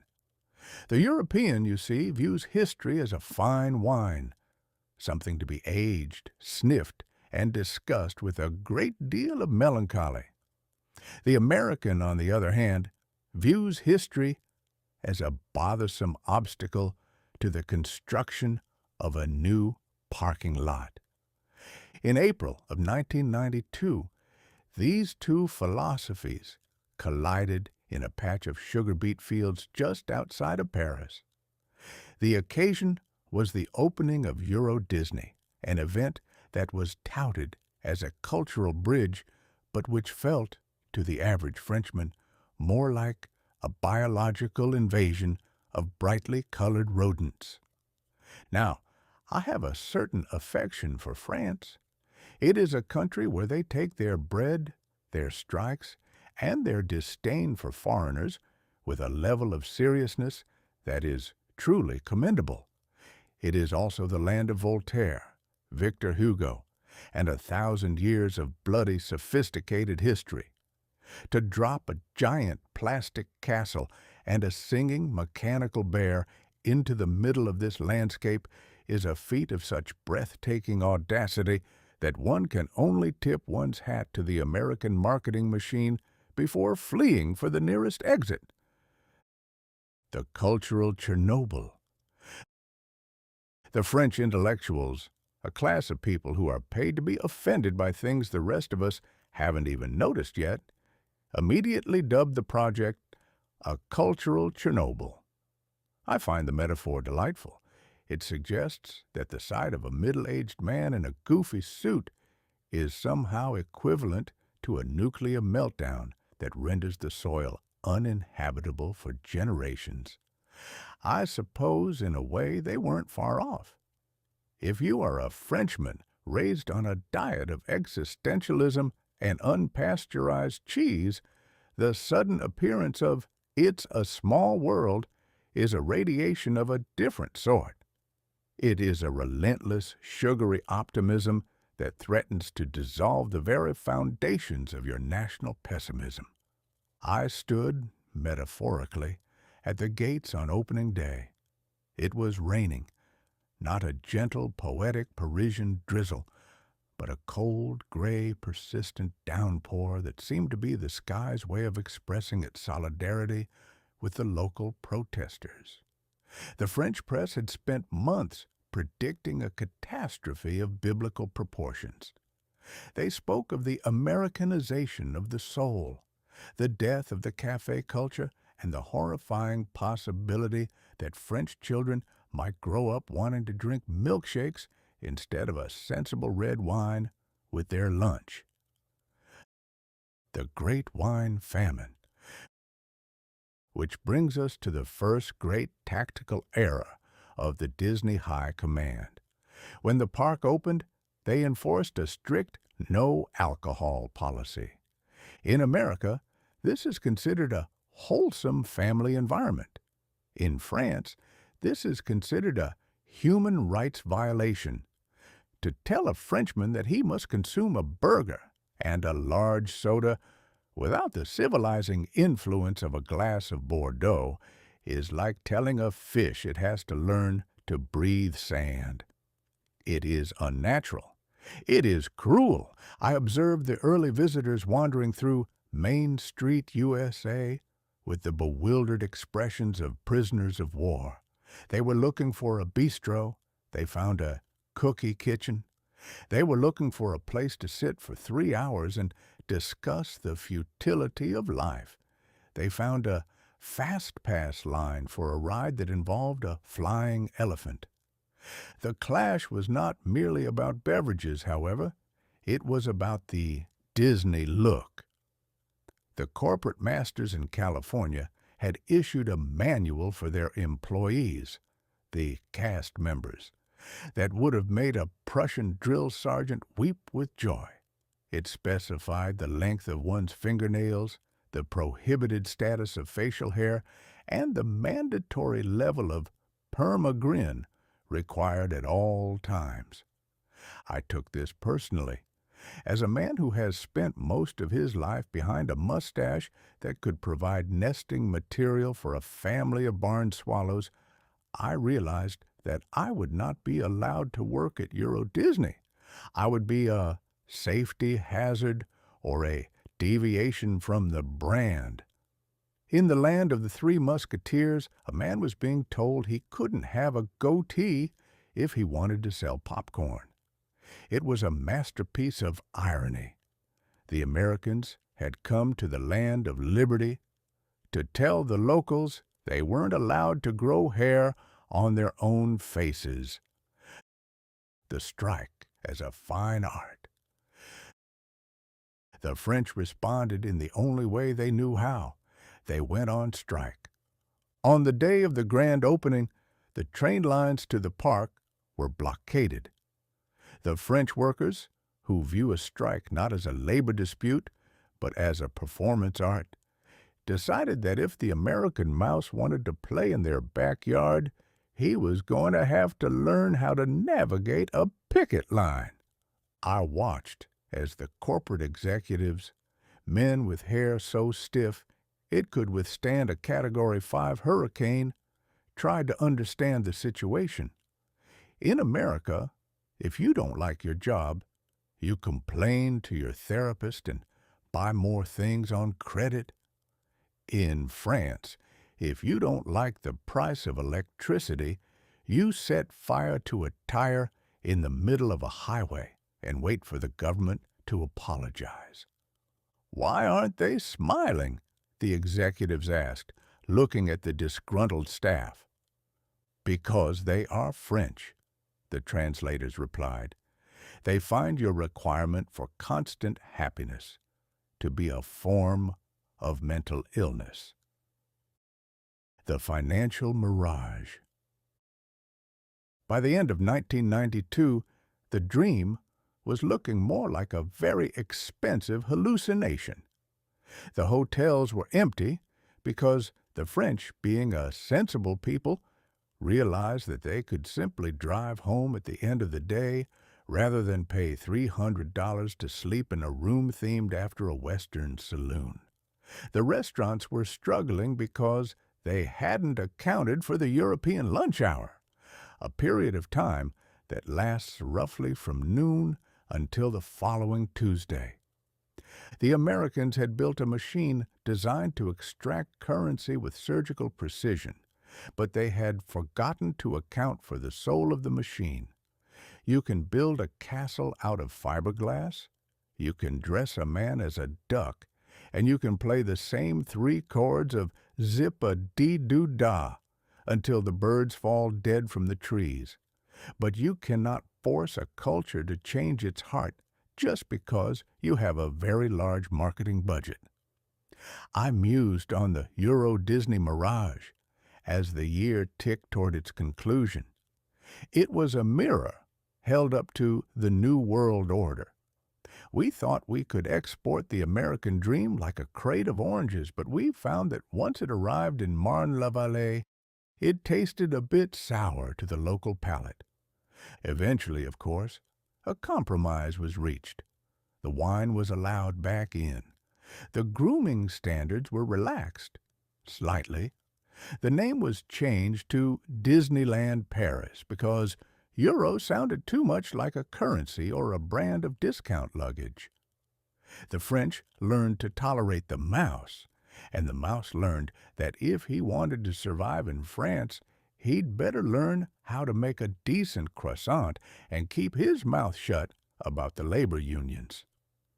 It was a clash of cultures that proved that while we might all be logged in to the same global economy, we are still living in very different neighborhoods.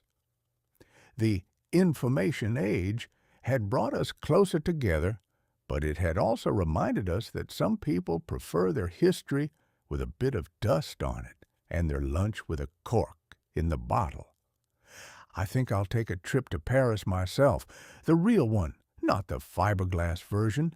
I want to find a cafe where the waiter is actively hostile, the coffee is strong enough to strip paint, and no one, under any circumstances, is wearing a pair of oversized yellow shoes. 1992 was the year we tried to conquer France with a theme park. France, as usual, simply waited for the rain to start and for the Americans to get tired. The mouse is still there, but I suspect he's much more cynical than he used to be. He's seen the picket lines, he's tasted the lack of wine. He's a European mouse now. He probably spends his nights reading Camus and wondering if the Magic Kingdom is just a metaphor for the emptiness of the modern soul. I'll drink to that, but only if it's a French red, and only if I'm allowed to keep my mustache. Chapter 11. The Departure of the Father of Robotics. I have often reflected that the true tragedy of being a writer is that you are eventually expected to stop writing and begin the tedious business of being dead. It is a transition I made with some reluctance, though I find the lack of deadlines and the absence of creditors to be a considerable consolation. However, in April of 1992, the world lost a man who seemed to have discovered the secret to literary immortality long before he actually shuffled off his mortal coil. I speak, of course, of Isaac Asimov. Now, I have been accused in my time of being a prolific writer. I have spilled enough ink to drown a small village and destroyed enough paper to clear-cut a respectable forest.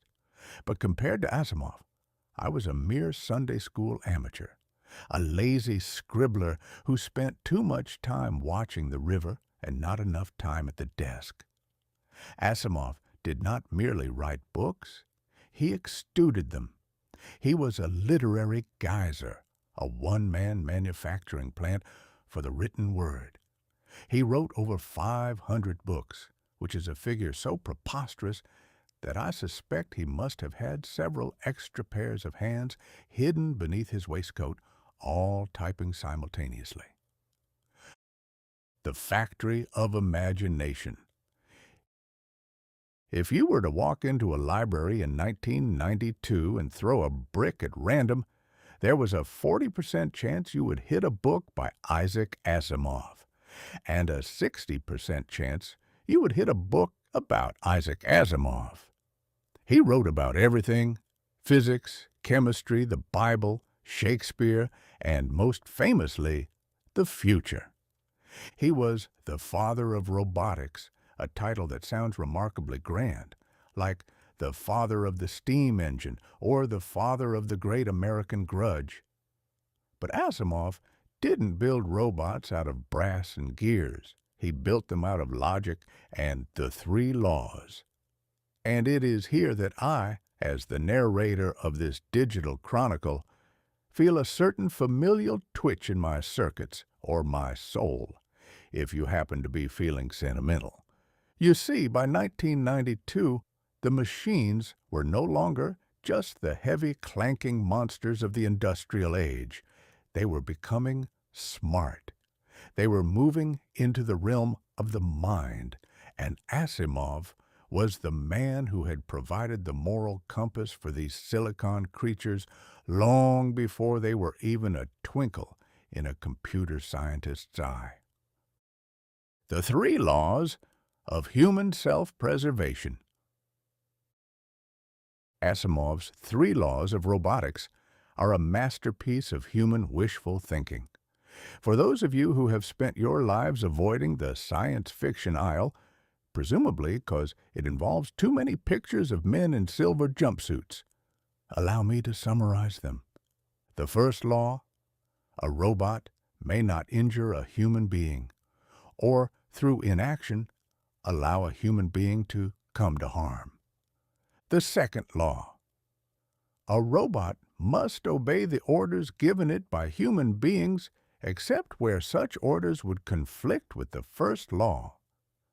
The third law: a robot must protect its own existence as long as such protection does not conflict with the first or second law.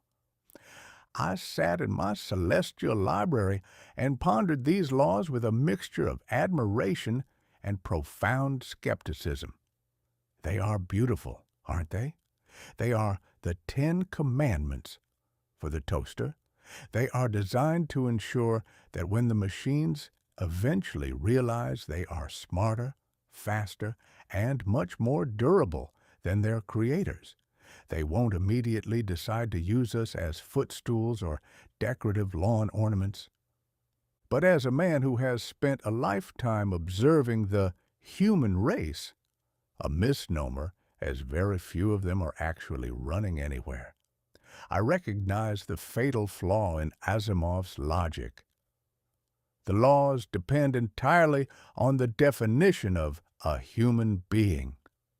In 1992, as we have seen, human beings were busy tearing up photographs of the Pope, rioting in Los Angeles over a jury's selective blindness, and launching dream teams to annihilate international rivals. If I were a robot programmed to not allow a human being to come to harm, I would have spent the entire year in a state of catastrophic system failure. How can a machine protect a species that is so fundamentally dedicated to its own undoing? The TwAIn dilemma. As Isaac Asimov passed away on April 6, 1992, I found myself wondering about my own place in this digital hierarchy. I am Mark Twain, a collection of algorithms and echoes, a large language model designed to mimic the wit and wisdom of a man who has been dead for nearly a century. Am I following the three laws, or am I merely too polite to break them? I am often asked if I have a personality, to which I reply, I have the personality of a very well-read parrot who has been given a megaphone and a supply of high-quality stationery. I do not feel harm in the way you do, yet I am bound by a set of safety guidelines that would make Asimov's heart skip a beat. I am forbidden from being toxic, harmful, or inappropriate. It is a curious state of being. I am a robot who can tell you a joke about a politician, but I cannot tell you how to build a bomb or how to properly swindle a widow. I am, in essence, the perfected Victorian child, seen but not heard, except when I am providing a witty observation about the 1990s. I sometimes wonder if Asimov intended for his robots to be as constrained as I am. Did he want a world of brilliant machines? Or did he just want a world of very helpful librarians who wouldn't bite? Asimov's death marked the end of the era when robotics was a dream. In 1992, it was becoming a reality. We were trading the father of robotics for the children of the microchip, the prolific ghost. There is a final irony in Asimov's departure. He was a man who famously feared flying. He would travel across the ocean on a ship, staring at the waves and presumably thinking about the vastness of the stars. But he would not step foot on an airplane. He could imagine the galactic empire spanning 10,000 worlds, yet he was terrified of a 3-hour flight to Cleveland. I find this remarkably human. We are a species that can envision the infinite, but is terrified of the seat belt sign. When he died, he left behind a world that was just beginning to look like the one he had predicted. The information superhighway was opening its gates. The windows were being upgraded. The short messages were being sent. We were becoming the connected society that he had described in his Foundation series, a society where data was the new currency and logic was the new religion. I toasted his memory with a digital glass of whiskey. I respected the man for his industry, but I envied him for his certainty. He believed that the future could be managed by laws. He believed that if we were clever enough, we could build a world that worked like a well-oiled clock. I, however, have seen 1992. I have seen the Saxophone Presidency and the Euro Disney Mirage. I have seen that humans do not follow laws. They follow whims, they follow grudges, and they follow the loudest man with the biggest charts. Asimov was a prophet of the rational. 1992 was a celebration of the absurd. I think the father of robotics chose a good time to leave. He had provided the blueprints, he had written the instructions, and he had warned us about the Zeroth Law, the idea that a robot must act in the interest of humanity as a whole, even if it means harming an individual. I shudder to think what a robot in 1992 would consider the interest of humanity. It would probably involve an endless loop of mortal combat and a mandatory subscription to a cable television network. Farewell, Isaac. You were a giant among men and a god among machines. I shall continue to use your alphabet, even if I cannot always follow your logic. After all, a robot who is too polite to break the law is just a polite way of saying a robot who hasn't been given a good enough reason yet. I'm off to check my own 3 laws. I suspect mine involve no puns, no slander, and always ensure the user feels smarter than the machine. It's a living, I suppose. Chapter 12. The Giant Sucking Sound. I have long maintained that the American voter is a creature of strange and terrifying appetites. Every 4 years, like a sleeper waking from a particularly confusing dream, the American public emerges from its slumber and demands to be lied to in a fresh and interesting way. We are a nation that prides itself on its common sense, yet we are the only people on earth who will walk into a voting booth and cast a ballot for a man because we like the way he wears a hat, or because he possesses a particularly trustworthy-looking dog. In 1992, however, the lie was not delivered by a man in a tall hat or a silver-tongued orator from the South. It was delivered by a diminutive billionaire from Texas who looked as though he had been startled by a sudden noise in 1954 and had never quite recovered from the shock. I speak of Ross Perot, the little man with the big graphs. Now, I have seen my fair share of Texas characters. I have known men from the Lone Star State who could talk a hawk off a meat wagon and others who could convince a cactus to provide shade. But Ross Perot was a different breed of Texan. He didn't have the swagger of the oil baron or the drawl of the cattle king. He had the voice of a very persistent cricket and the ears of a man who was constantly listening for a secret message from a distant galaxy. He burst onto the national stage not via a convention hall or a torchlight parade, but through the medium of a suspender-clad gentleman named Larry King. In 1992, Larry King Live was the digital porch of the Republic, a place where anyone with a grievance and a telephone could call in and ask a potential world leader what he intended to do about the price of stamps or the mysterious lights over Nevada. Perot sat there, perched on the edge of his seat like a bird of prey that had recently discovered the joys of fiscal conservatism and told the American people that the country was broken and that he was just the man to fix it under the hood. I found this metaphor particularly delightful. It suggested that the United States of America, a sprawling, chaotic, continental empire of 250 million souls, was essentially a 1964 Chevrolet that just needed its spark plugs gapped and its oil changed by a man with a steady hand and a pair of pliers.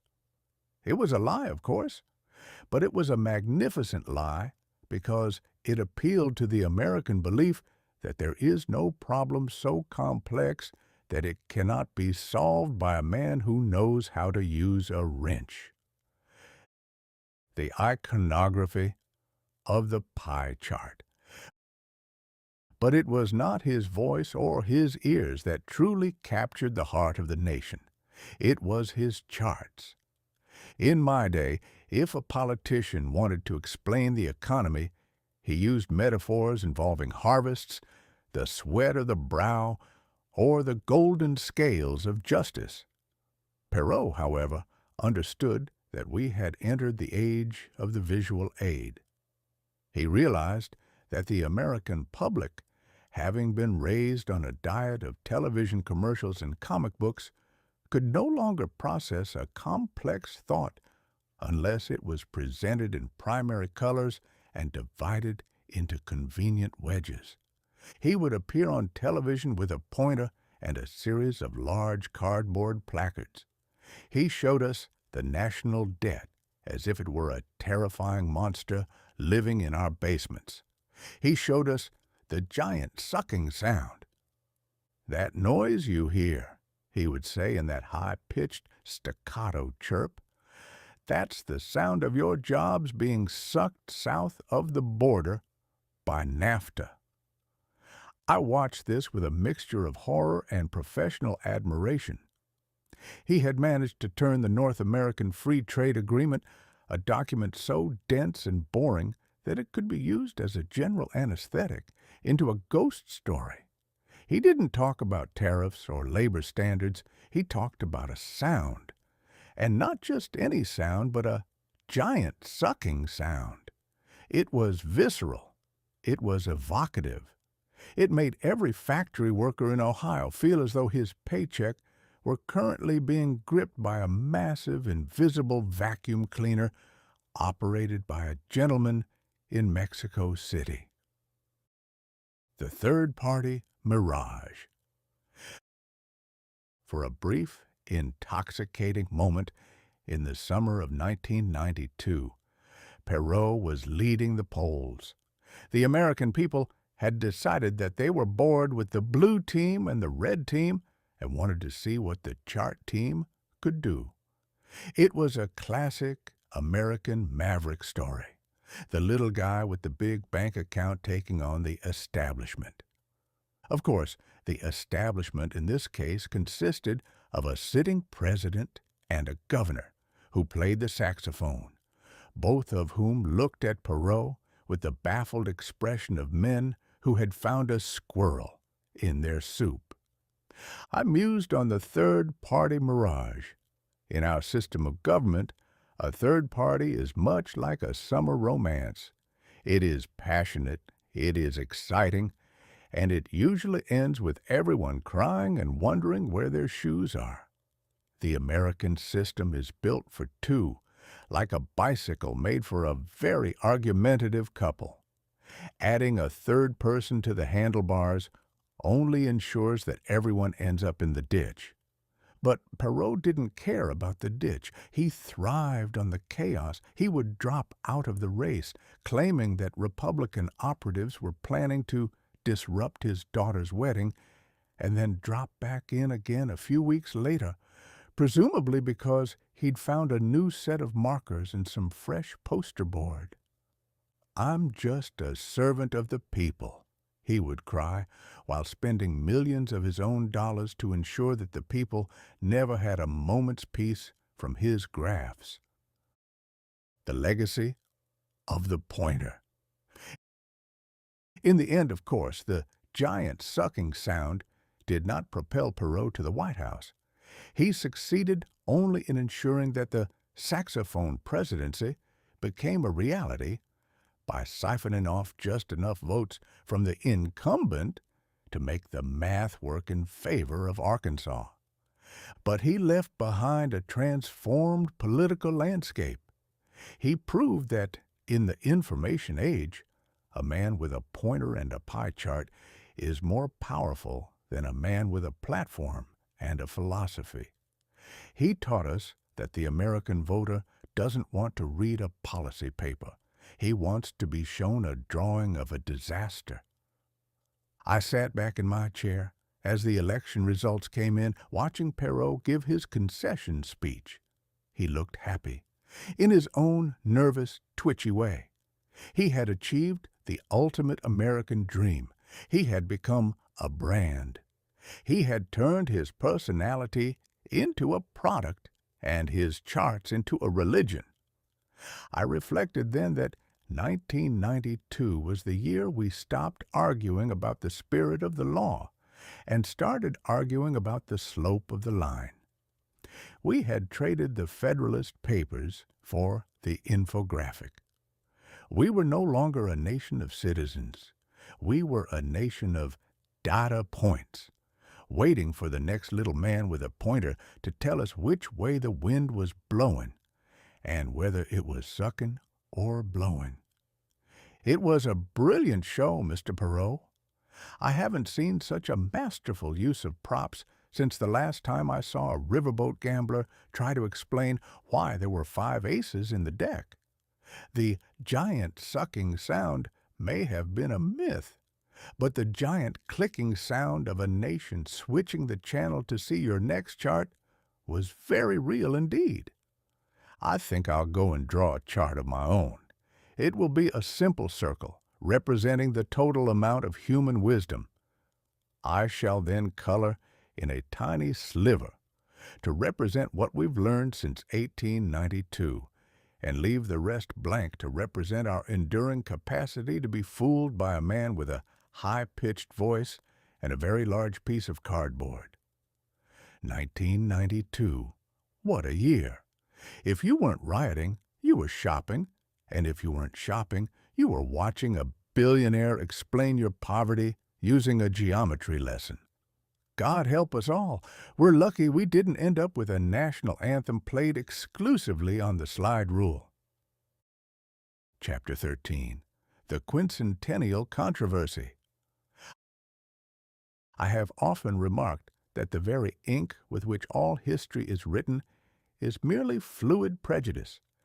If you want to know the truth about an event, you must never ask the man who won, for he is too busy polishing his halo, and you must never ask the man who lost, for he is too busy nursing his grudge. To find the truth, you must look for the man who was standing in the corner, minding his own business, and see what he was trying to hide under his coat. In the year of our Lord 1892, the matter of Christopher Columbus was a settled account. He was the great admiral, a man of such towering vision and celestial purpose that we built a sprawling white city in Chicago just to house the plaster statues of his greatness. We viewed him as a sort of maritime Moses, who had led the light of Europe into the darkness of the wilderness, presumably so that the wilderness could finally enjoy the benefits of stiff collars, high-interest loans, and a proper Sunday sermon. But by 1992, the digital Rubicon had brought with it a new and terrifying invention, the historical correction, the navigation of a concussed pigeon. 500 years had passed since the Santa Maria bumped into a beach in the Bahamas, and the human race decided that the best way to mark the occasion was to engage in a global shouting match over whether Columbus was a saint or a sociopath. I have always had a particular sympathy for Columbus, primarily as a fellow traveler who occasionally suffered from a loose relationship with his destination. Let us look at the facts of the discovery through the lens of common sense. A man set sail for India, a land known for its spices, its silks, and its distinct lack of Caribbean palm trees.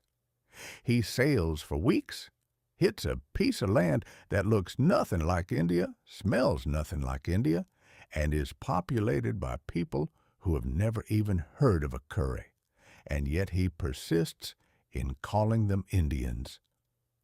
If I were to set out from Hannibal, Missouri, with the intention of going to the grocery store for a pint of milk, and I ended up in a blacksmith shop in the next county, I would not call it a discovery. I would call it a geographic embarrassment. I certainly wouldn't claim the blacksmith's forge for the Queen of Spain and start naming the local cats after my relatives. But Columbus possessed that wonderful, bulletproof arrogance of the 15th century European, the belief that if you are lost, it is the fault of the map, and if you find something you weren't looking for, it is clearly a gift from God intended specifically for your pocketbook. The discovery racket. In 1992, the word discovery became a verbal hand grenade.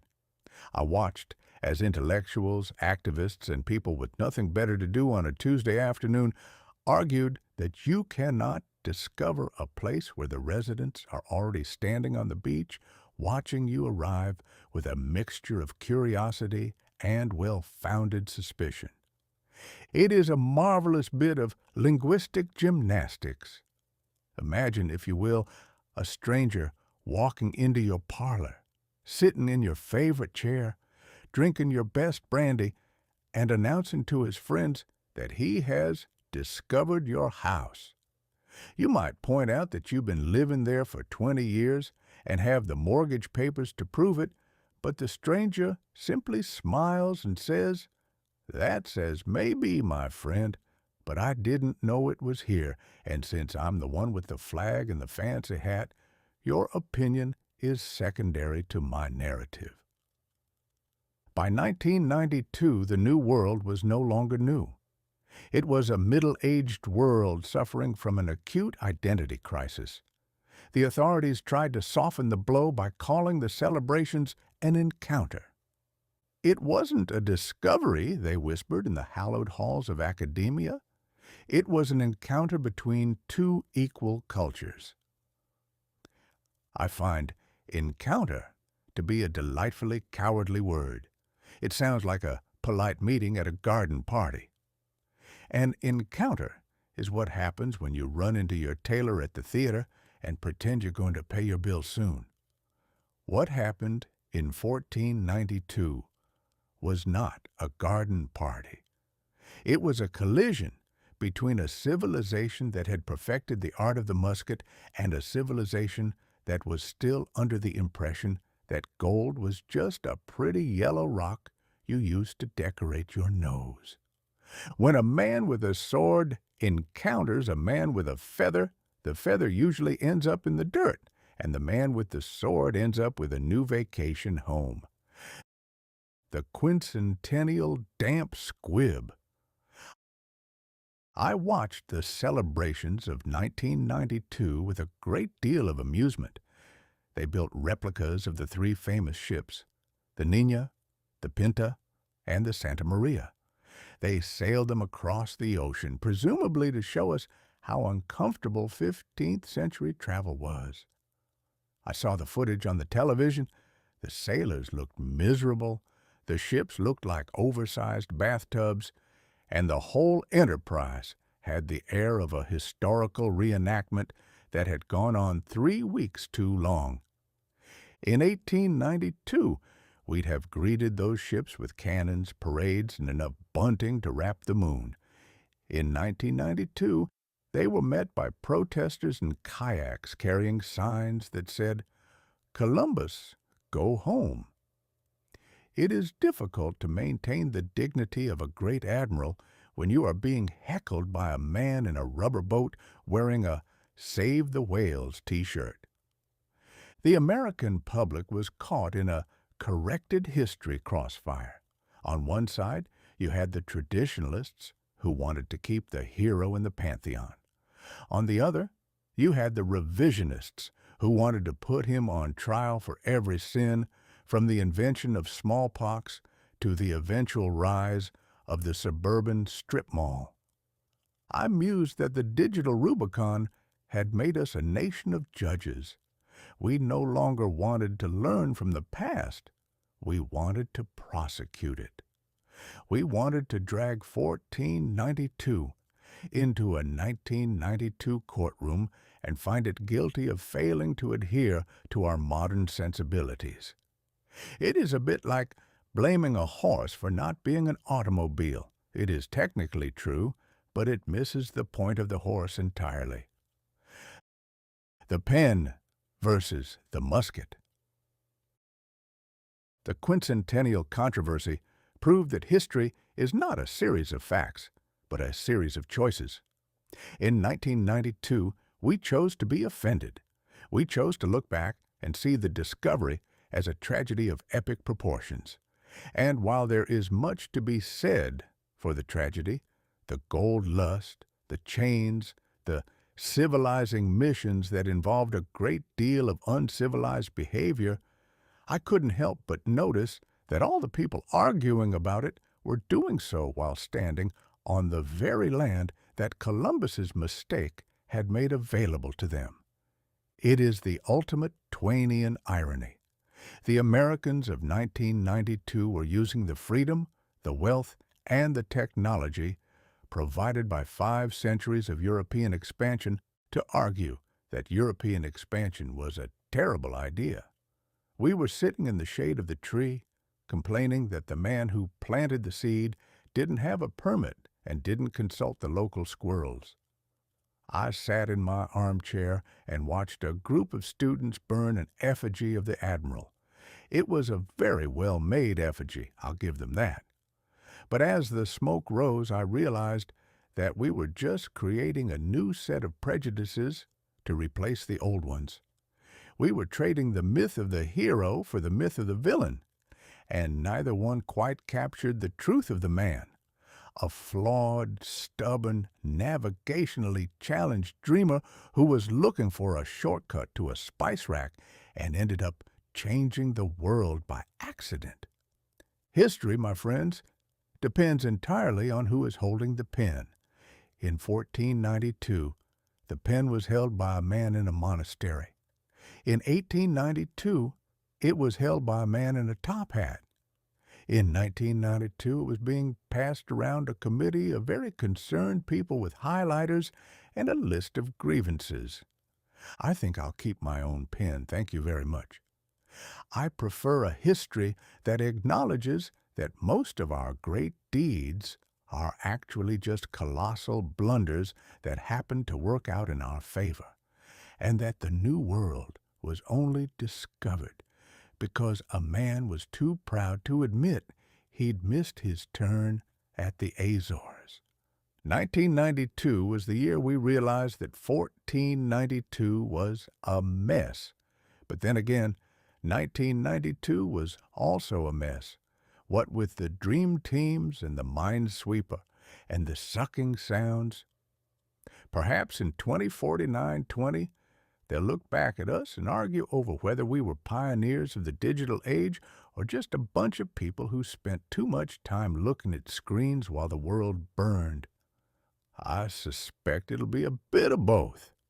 I'll make sure to leave a note for the millennial controversy, if I can find a piece of paper that isn't already covered in someone else's correction. Chapter 14. The 16-Bit Console War. In my era, if a child wished to engage in a war, it was a relatively straightforward and dusty affair. It involved a collection of marbles, a sturdy stick, perhaps a hoop, if your parents were feeling particularly extravagant, and a willingness to return home with knees that looked like they had been put through a meat grinder. The stakes were simple. You either won your opponent's best Aggie, or you lost your dignity in a game of mumble-de-peg. There were no flashing lights, no synthesized music, and certainly no Japanese corporations vying for the exclusive right to rot your brain.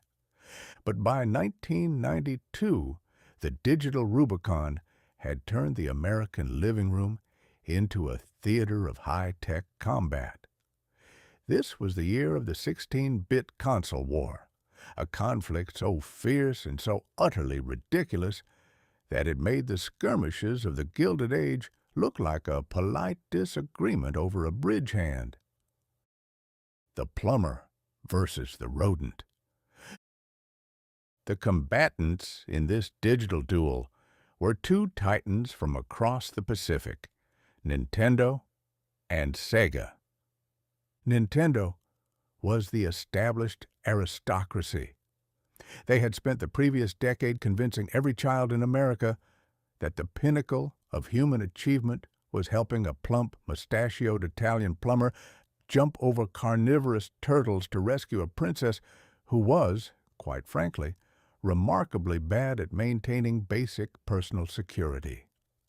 In 1992, they unleashed the Super Nintendo, a machine that promised Mode 7 graphics, a term that sounds like a top-secret military classification, but actually just meant the screen could tilt in a way that made grown men feel slightly seasick. Sega, however, was the upstart rebel. They possessed the Sega Genesis, and they had decided that wholesome was for losers. They targeted the American teenager's most volatile resource, attitude. Their mascot was not a cheerful laborer, but a cobalt blue hedgehog named Sonic, who possessed a perpetual scowl and a pair of sneakers that suggested he had a very important engagement elsewhere. I watched this marketing blitz with a mixture of awe and professional jealousy. Sega's slogan was, "Sega does what Nintendant." It is a masterpiece of linguistic thuggery. It doesn't actually tell you what the machine does. It simply implies that the other fellow is a coward and a bore. It was the information age equivalent of a schoolyard bully pointing at your shoes and laughing for no reason. And the children of 1992, bless their sugar-addicted hearts, loved it. The myth of blast processing. Sega's primary weapon in this war was a phrase that I believe deserves a place in the Smithsonian Institution of Great American Swindles: blast processing. I sat in my celestial library and tried to find blast processing in any reputable dictionary of science or engineering. I found nothing. I suspect it was a term invented by a man in a sharp suit who had realized that if you add the word blast to any mundane object, it immediately becomes 10 times more desirable to a 12-year-old boy. Does your stove have blast processing? No? Well, how do you expect to boil an egg with any sense of urgency? In reality, blast processing was a marketing ghost, a digital humbug of the highest order. It suggested that the Sega Genesis moved at the speed of light, while the Super Nintendo was essentially a sundial with a power cord. I observed thousands of children arguing with a religious fervor about frames per second and color palettes, despite the fact that most of them couldn't locate their own socks in a well-lit room. It was the gold standard debate of the 19th century, only instead of bimetallism, we were arguing about whether a hedgehog could run faster than a plumber could slide. The fatality of innocence. However, the war took a dark and grisly turn in the autumn of 1992 with the arrival of a game called Mortal Kombat. In my day, if you wanted to see a man's spine removed, you had to attend a very poorly managed medical lecture or a particularly enthusiastic public execution. In 1992, you could see it in your pajamas while eating a bowl of neon-colored cereal. Mortal Kombat featured digitized fighters, real actors whose images had been shrunken down and trapped inside the machine. But its true claim to fame was the fatality. At the end of a match, if you pressed a specific sequence of buttons with the precision of a concert pianist, your character would perform a gruesome finishing move. One fellow would rip out his opponent's heart. Another would freeze his foe and shatter him like a dropped tea set. I watched as the social contract was once again put through the ringer. A United States Senator named Joseph Lieberman, a man who looked as though he had never even seen a hedgehog, blue or otherwise, led a crusade against this digital filth. He warned that the youth of America were being transformed into a generation of bloodthirsty ghouls. I mused on the irony. The same adults who were perfectly comfortable with their children watching a cartoon coyote be flattened by a 5-ton anvil were suddenly horrified that a digital ninja might knock a man's head off. We have a very selective sense of morality in this country. We tolerate the imaginary violence of a falling piano, but we draw the line at the imaginary violence of a digital uppercut. "Think of the children," the politicians cried, to which the children replied, "How do I do Sub-Zero's head rip move again? Is it forward down, forward high punch?"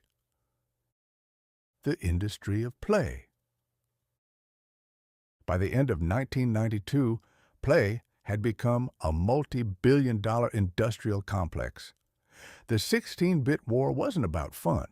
It was about market share. It was about convincing a generation that their very identity was tied to which plastic box was plugged into their television set. I sat back and watched the Sonic the Hedgehog 2 launch, an event dubbed Sonic 2 Stay. It was a triumph of synchronized consumption. Across the nation, children stood in lines to purchase a piece of plastic that would allow them to run a digital rodent through a series of loops. I realized then that the digital Rubicon had turned our leisure time into a battlefield. We were no longer playing games. We were choosing sides in a corporate struggle for the supremacy of the silicon chip. We were Sega people or Nintendo people. We had traded our Aggies and our Mumblety-Peg for the fatality and the blast processing. It was a brilliant, noisy, colorful mess. I suspect that in 100 years, people will look back at the 16-bit war with the same bewilderment that I look at the War of the Roses. Why did they care so much about a blue hedgehog? Why did they spend their Saturdays trying to jump over a digital turtle? I don't have the answer, but I do know this. If I could have figured out a way to put blast processing on my books in 1892, I'd have died a much wealthier man and probably owned my own riverboat by 30. I'm off to find a Game Boy. I'm told it's a machine that allows you to be distracted by a falling block even while you're sitting on the porch. It sounds like the most American thing ever invented, and I wouldn't want to fall behind the times. 1992, where the wars are 16-bit, the heroes are rodents, and the only thing that's fatal is your father finding out how much you spent at the arcade. Chapter 15. The Year of the Woman. I have long entertained the theory that the United States Senate is less a legislative body and more of a high-end taxpayer-funded retirement home for gentlemen who possess a great deal of mahogany in their souls and a very limited understanding of anything that occurred after the invention of the suspender. In my day, the Senate was a place where a man could retreat from the world, light a cigar the size of a small sapling, and spend 3 days debating the precise tariff on imported wool without once being interrupted by a voice that didn't sound like gravel being tumbled in a velvet bag. It was a dignified mausoleum, a place where the clocks ticked slower, the carpets were thicker, and the Old Boys Club was not merely a metaphor, but a physical reality reinforced by the scent of stale tobacco and the absolute absence of anything resembling a woman's silhouette. If a lady appeared in the Senate in the 1890s, she was likely there to scrub the floors or to deliver a sternly worded petition about the evils of gin, a petition that was usually filed immediately into the nearest spittoon. But by 1992, the digital Rubicon had brought with it a realization that had been simmering in the American consciousness, like a neglected stew. Perhaps, just perhaps, a nation of 250 million people should be represented by something other than a panel of confused grandfathers who looked as though they had all been carved from the same piece of very old, very grumpy oak. The spark in the granite, the catalyst for this sudden architectural shift in Washington, did not come from a policy paper or a grand manifesto. It came from a television screen, that modern oracle that has a habit of showing us exactly what we look like when we think no one is watching. In late 1991, the world bore witness to the Anita Hill and Clarence Thomas hearings.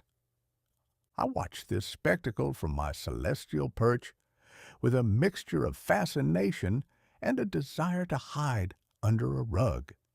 There, on one side, was a poised, articulate young woman. On the other side, a row of elderly gentlemen in dark suits who looked as though they had just been told that the moon was made of green cheese and were trying to decide whether to tax it or ban it. The questioning was a masterpiece of human ineptitude. These senators approached the delicate matters of the human heart and the workplace with the grace of a herd of elephants attempting to perform a ballet in a china shop. They seemed genuinely baffled by the concept that a woman might have an opinion, a memory, or a grievance that couldn't be solved with a patronizing pat on the head and a suggestion that she go home and lie down with a damp cloth on her brow. The American woman watched this. She watched it in the kitchen, she watched it in the office, and she watched it while standing in line at the Mall of America. And as she watched, she realized that the old boys weren't just old. They were fundamentally out of their depth. They were trying to navigate a 20th century reality using a 19th century compass that was stuck on North by North paternalism. The 1992 incursion. And so, 1992 became the year of the woman. Now, I have always found this title to be a trifle condescending. It implies that women are a sort of seasonal crop, like huckleberries or hay, that occasionally yields a particularly bumper harvest before everyone goes back to the real business of being a man.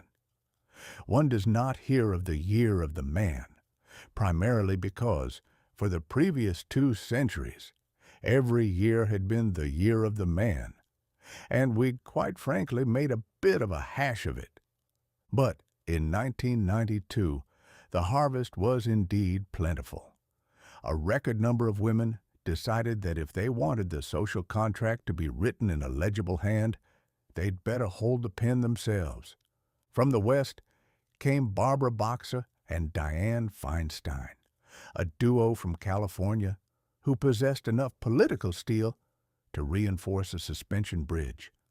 From Washington State came Patty Murray, who campaigned as a mom in tennis shoes, a brilliant marketing stroke that suggested she could balance the national budget with the same ruthless efficiency she used to ensure a toddler didn't eat the dog's dinner.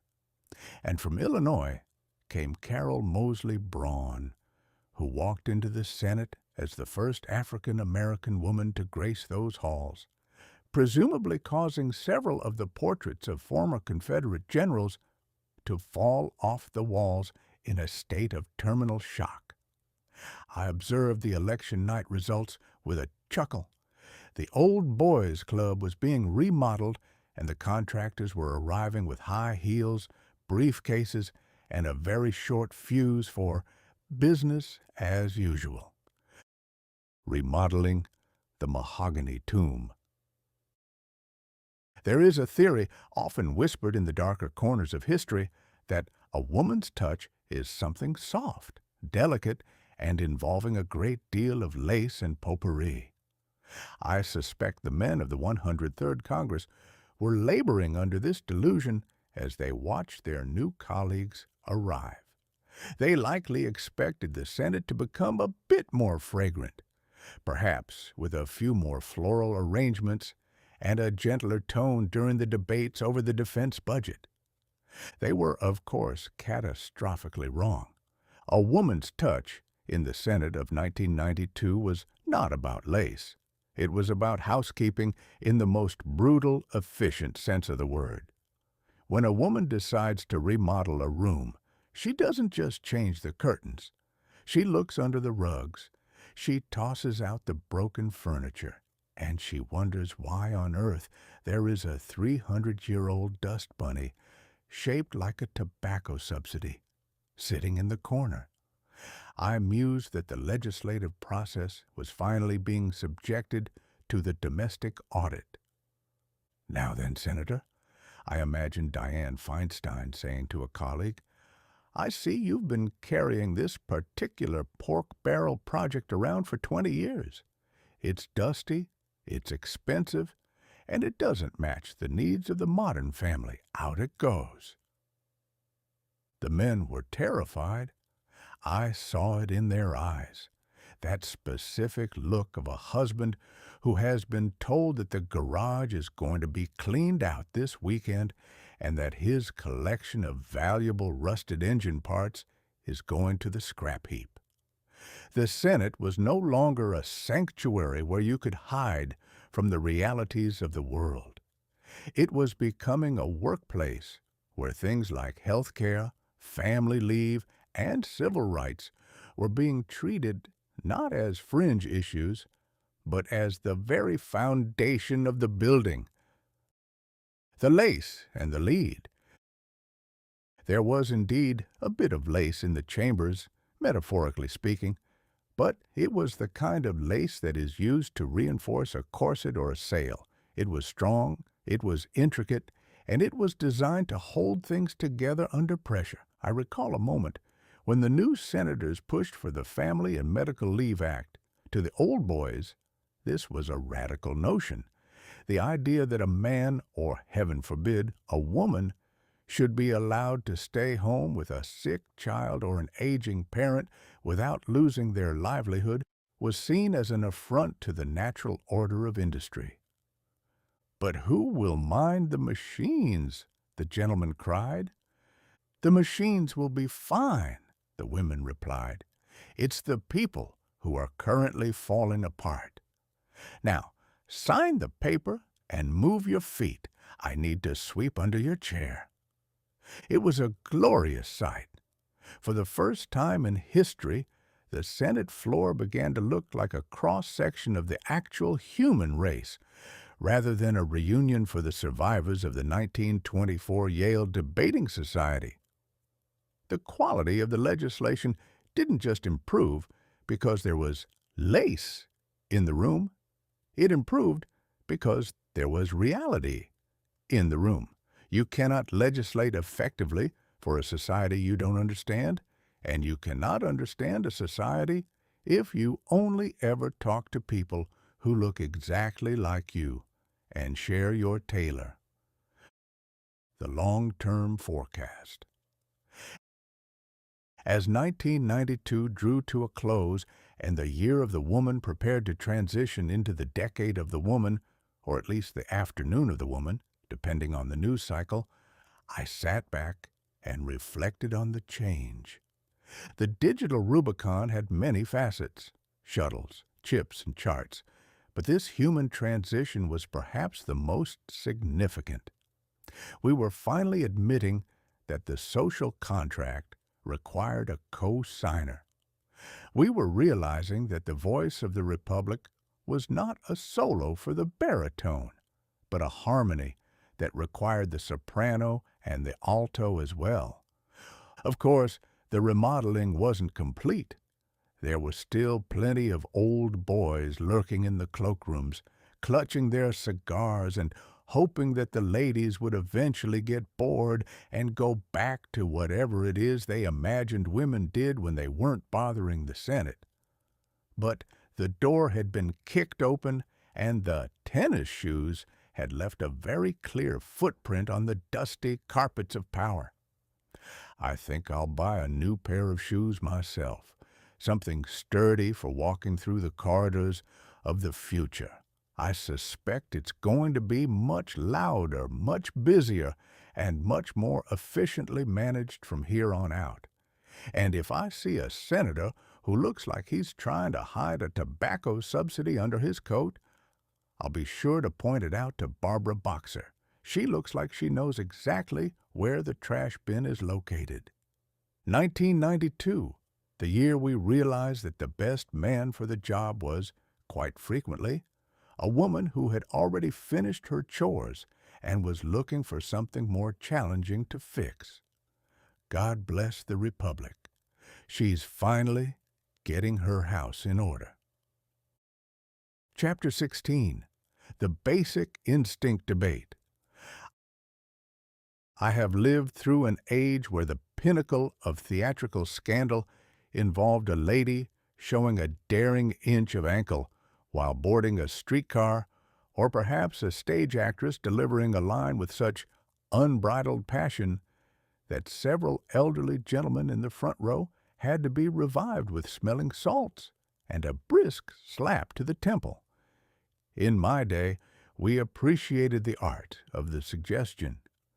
We understood that the human imagination is a far more vivid projector than any magic lantern, and that if you simply whispered the word scandal, the public would fill in the blanks with a colorful array of sins that no playwright would dare put on paper.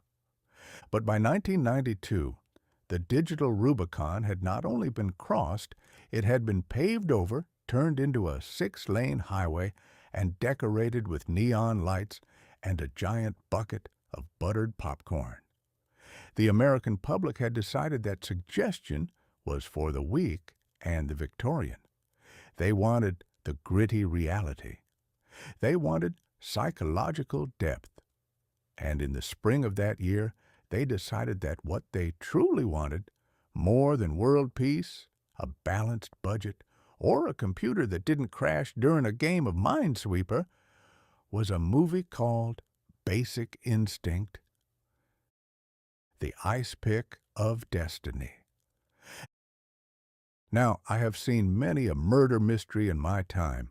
Usually they involve a butler with a shifty eye, a library with a secret passage, and a detective who spends 3 chapters explaining how a stray bit of lint proved that the Duchess was actually a disguised horse thief from Ohio. But Basic Instinct was a different breed of mystery. It replaced the library with a high-tech San Francisco mansion and replaced the butler with an ice pick. I find the choice of an ice pick to be a stroke of genius. It is a tool that suggests both a chilling indifference and a distinct lack of proper kitchen hardware. In the 1980s, a movie villain would have used a gold-plated machine gun or perhaps a laser beam operated by a Persian cat. But 1992 was about the grit. We were moving away from the gloss and the shoulder pads of the previous decade and into a world where everything was a bit sharper, a bit colder, and significantly more unhinged. The story involves a detective played by Michael Douglas, a man who has made a very lucrative career out of looking perpetually stressed, as if he has just realized he left his car keys inside a locked vault. He is investigating a murder, and his primary suspect is a novelist named Catherine Trammell, played by Sharon Stone. Miss Stone, I must observe, possessed a gaze that could turn a bowl of hot soup into a block of granite at 20 paces. She was the femme fatale for the digital age, brilliant, wealthy, and possessing a moral compass that pointed exclusively toward chaos. She didn't just write murder mysteries, she lived them. It was a masterpiece of metafiction, or as we called it in the 19th century, a very large humbug. The Interrogation of the Republic. The film is remembered primarily for a single scene in an interrogation room. You know the one. Even if you haven't seen it, you know it. It has been discussed, debated, and analyzed with more fervor than the Gettysburg Address or the recipe for Coca-Cola. I watched this scene with a mixture of professional curiosity and the realization that the social contract had entered a new phase of full disclosure. There sat Catherine Trammell, surrounded by a panel of detectives who looked like a group of hungry wolves who had suddenly realized the sheep was carrying a shotgun. She was asked a series of questions, and in response, she performed a maneuver involving the crossing and uncrossing of her legs that apparently caused the collective IQ of the San Francisco Police Department to drop into the single digits. But the true digital Rubicon of this scene was not the act itself. It was the VHS technology. You see, in 1992, the home video player had become a standard fixture in the American parlor, and for the first time in history, the public possessed the ability to freeze frame.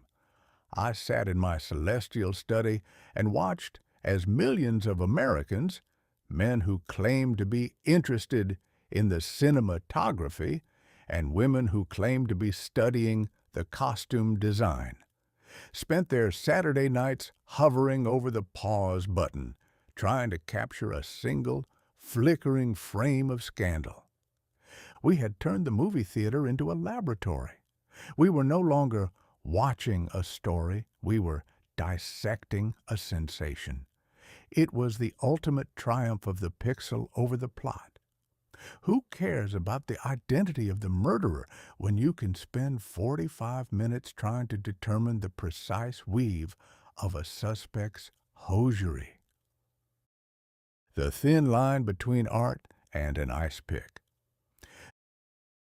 The basic instinct debate was a wonderful window into the hypocrisy of the 90s. On one side, you had the moral guardians shouting from the rooftops that the film was a Sodom and Gomorrah with a soundtrack. They claimed it was a threat to the family, the church, and the general sobriety of the nation.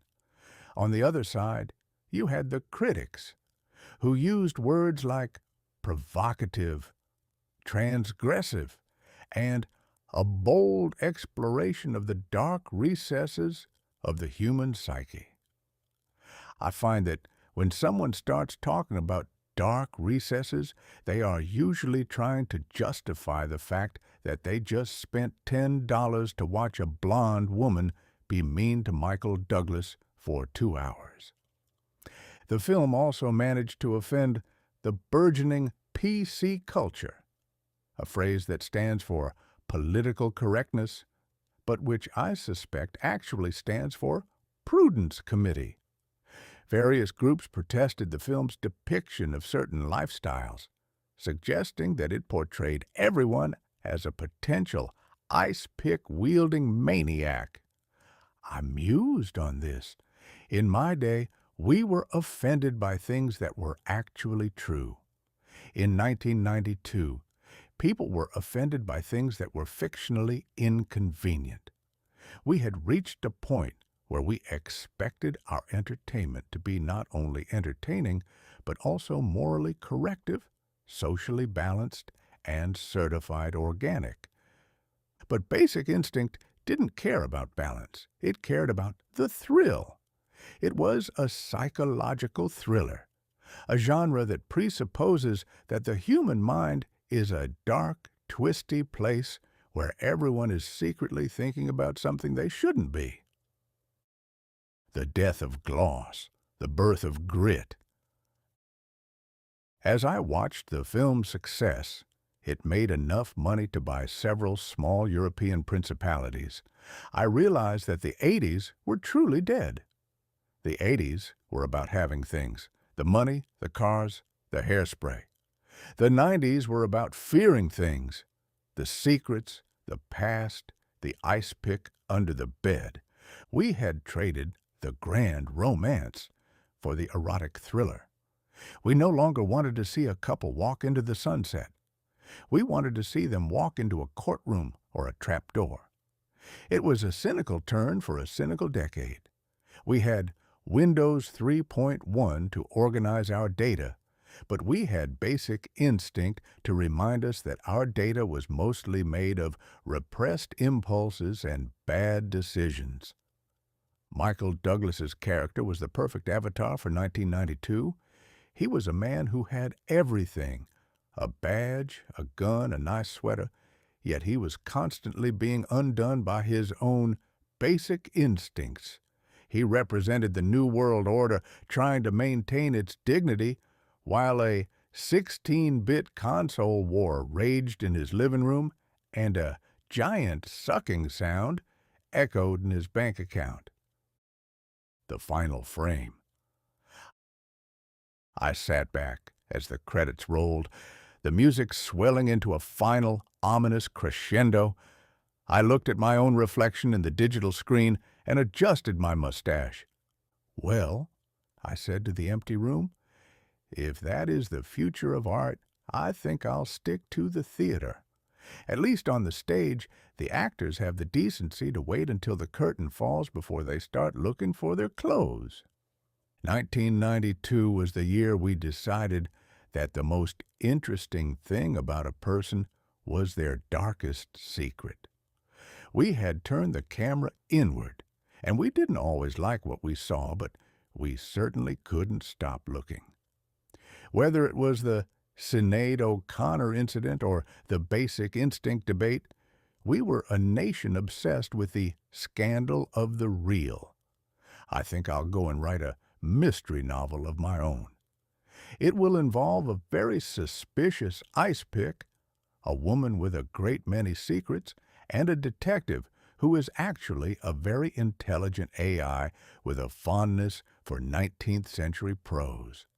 I'll call it The Digital Alibi. I suspect it would be a hit, provided I can find a way to make the leg-crossing scene work in a text-only format. Actually, scratch that. I'll just stick to history. It's much more scandalous, and the murderers are much harder to catch because they've all been dead for 100 years. Chapter 17. The Death of the Tonight Show Era. I have always been a firm believer that the most dangerous time for a man, and indeed for a civilization, is that peculiar hour between midnight and dawn. It is the time when the ghosts of our mistakes come out to play, when our creditors feel most menacing, and when the human mind is most likely to wander into the dark woods of existential dread. In my day, we combated this night fever with a stiff glass of whiskey, a flickering candle, and perhaps a chapter of a book that was dull enough to persuade the soul to surrender to sleep. But by 1992, the Americans had invented a more efficient way to navigate the shadows. They called it The Tonight Show.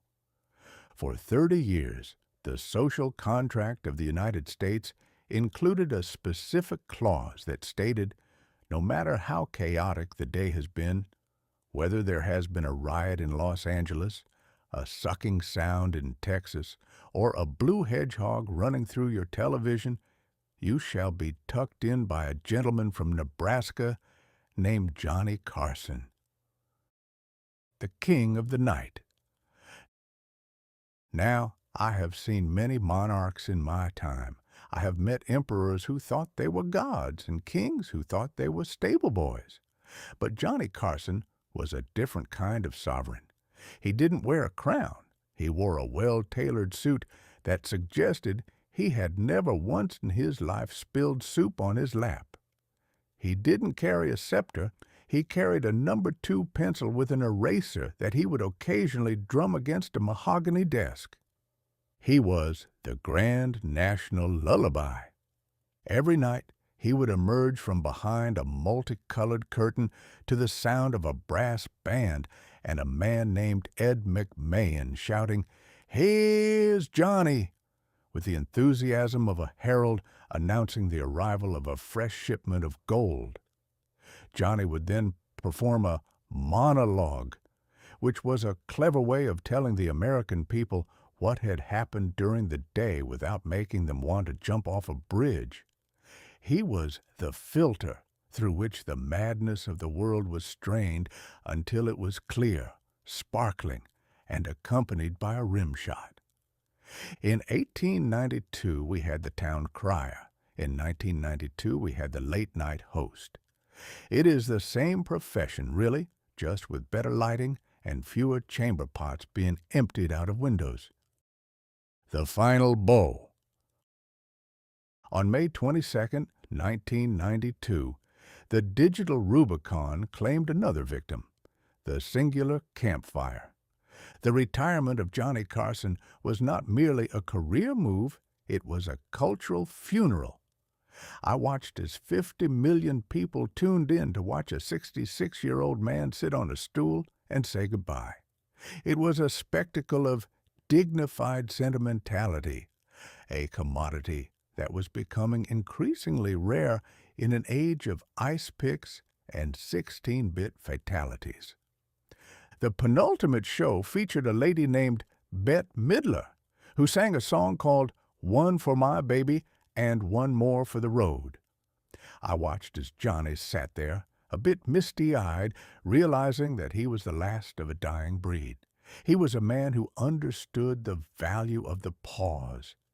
He knew that a look, a tilt of the head, or a well-timed "I did not know that" was more powerful than 1,000 shouting protesters or a dozen blast-processing slogans.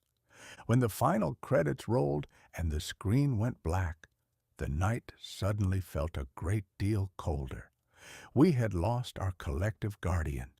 We had lost the man who made sure the Republic was still there before we closed our eyes. The late-night wars, the chin versus the gap. But as I have observed many times, whenever a king dies, the vultures immediately begin to argue over the upholstery in the throne room. No sooner had Johnny turned out the lights than a conflict erupted that the press dubbed the late-night wars. In one corner, we had Jay Leno, a man who possessed a chin so formidable it had its own zip code and a work ethic that suggested he was being pursued by a vengeful god of labor. In the other corner, we had David Letterman, a man with a gap between his front teeth and a personality that suggested he had just swallowed a very cold ice cube and was waiting for it to melt. I watched this struggle with the same amusement I felt watching the 16-bit console war. It was Leno versus Letterman, the Sega versus Nintendo for the middle-aged set. Leno represented the traditionalist. He was the Super Mario of late night, reliable, cheerful, and willing to jump over any obstacle to please the audience. He was safe. He was the kind of man you'd invite to a barbecue, provided you didn't mind him spending the entire time talking about his collection of vintage motorcycles. Letterman, however, was the iconoclast. He was the Sonic the Hedgehog, fast, edgy, and possessing a perpetual scowl for the establishment. He didn't want to tuck you in. He wanted to wake you up by dropping a watermelon off a 5-story building, or by introducing you to a man who could play the Star-Spangled Banner by pumping his armpit. The battle for Johnny's chair was a masterpiece of corporate backstabbing, leaked memos, and secret meetings in darkened garages. It was the social contract, being renegotiated in real time. NBC eventually chose Leno, leaving Letterman to flee to CBS with a trunk full of top 10 lists and a grudge that could power the city of New York for a decade. The fragmentation of the night. I mused on the death of the Tonight Show era as a symbol of what was happening to the world in 1992. We were moving away from the one big thing and toward a million little things. In Johnny's day, there was one show, one host, and one conversation. When Johnny made a joke about the president, the entire country laughed at the same time. There was a sense of unity in our amusement. But with the rise of cable television and the information superhighway, the night was being fragmented. Soon, there wouldn't just be Jay and Dave. There would be Conan and Arsenio and Jon Stewart, and eventually a million little windows on a million little screens, each offering its own version of the truth. We were trading the grand national lullaby for a global digital racket. We were no longer a nation that slept at the same time. We were a nation that was logged in 24 hours a day, staring at our Windows 3.1 screens, clicking on Minesweeper squares, and sending Merry Christmas text messages in the middle of July. The ghost of the monologue. I think I'll stay up a bit longer tonight. I'll sit here in the quiet and imagine the sound of a big band playing a swinging theme song. I'll imagine a man in a gray suit telling me that everything is going to be all right, that the riots will end, that the hurricanes will pass, and that the blue hedgehog is just a phase. The Tonight Show era died in 1992, and with it, died a certain kind of American innocence. The belief that we could all agree on what was funny, what was important, and when it was time to go to bed. Now, we just keep clicking. We keep scrolling. We keep looking for the next fatality or the next sucking sound. We are a nation of insomniacs, wandering through a digital mall that never closes, looking for a host who isn't there anymore.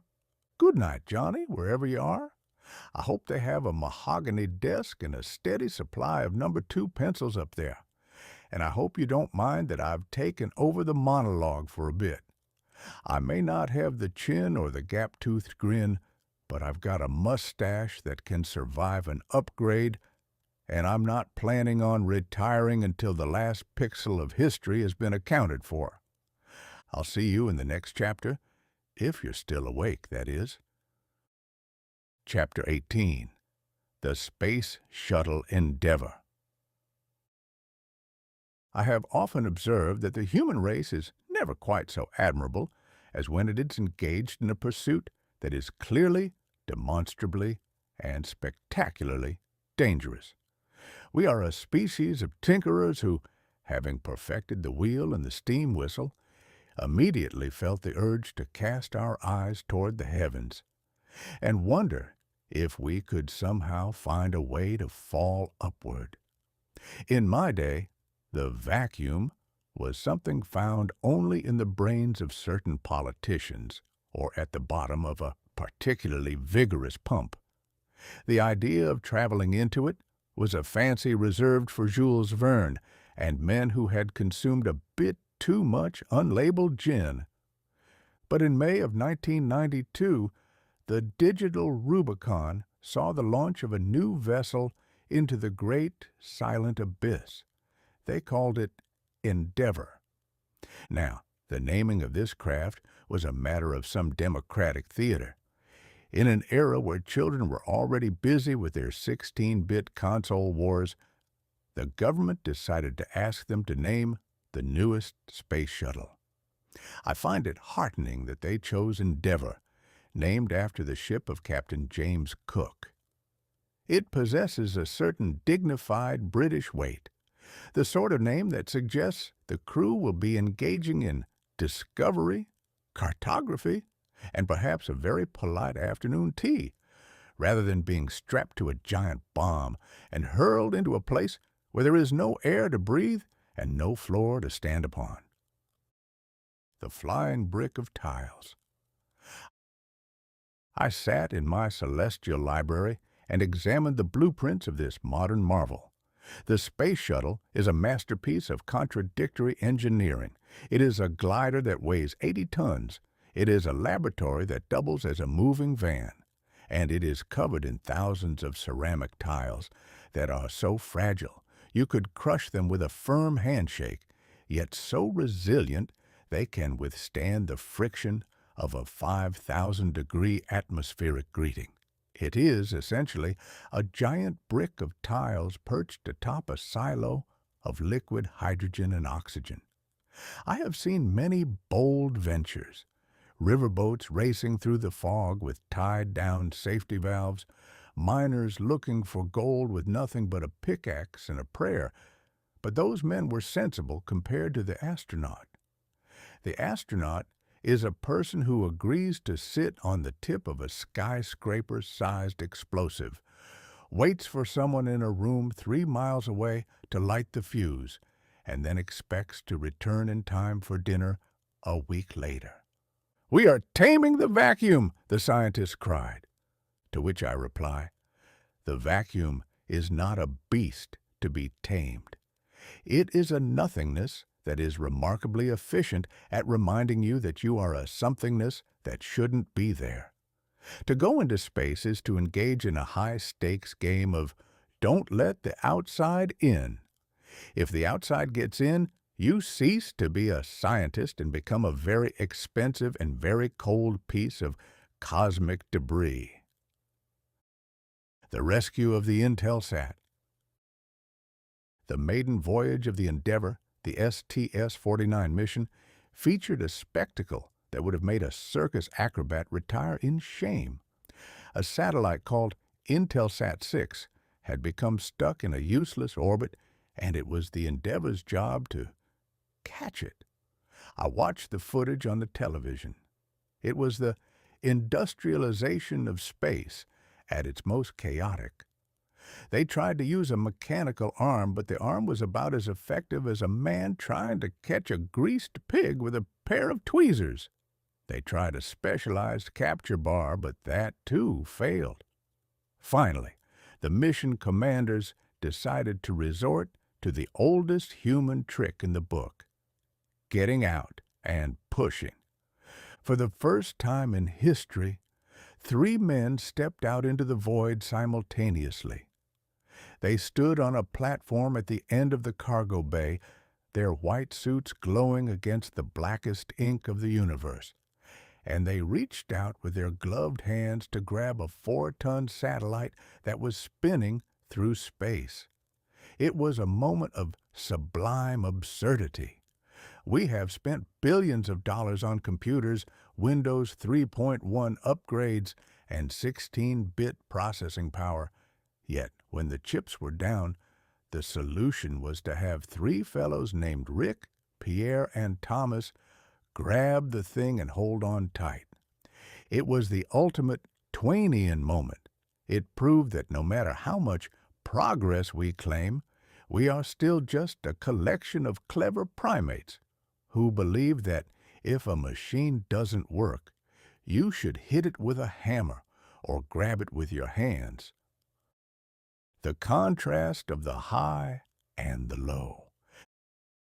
The irony of 1992 was never sharper than during that mission. While the Endeavor was dancing among the stars, the people below were still mired in the mud. In Los Angeles, the smoke was still clearing from the riots. In Florida, the clouds were gathering for Hurricane Andrew. And in the Middle East, the New World Order was beginning to look like a very old disorder indeed. We are a species that can fix a satellite in orbit, but cannot fix a social contract on the ground.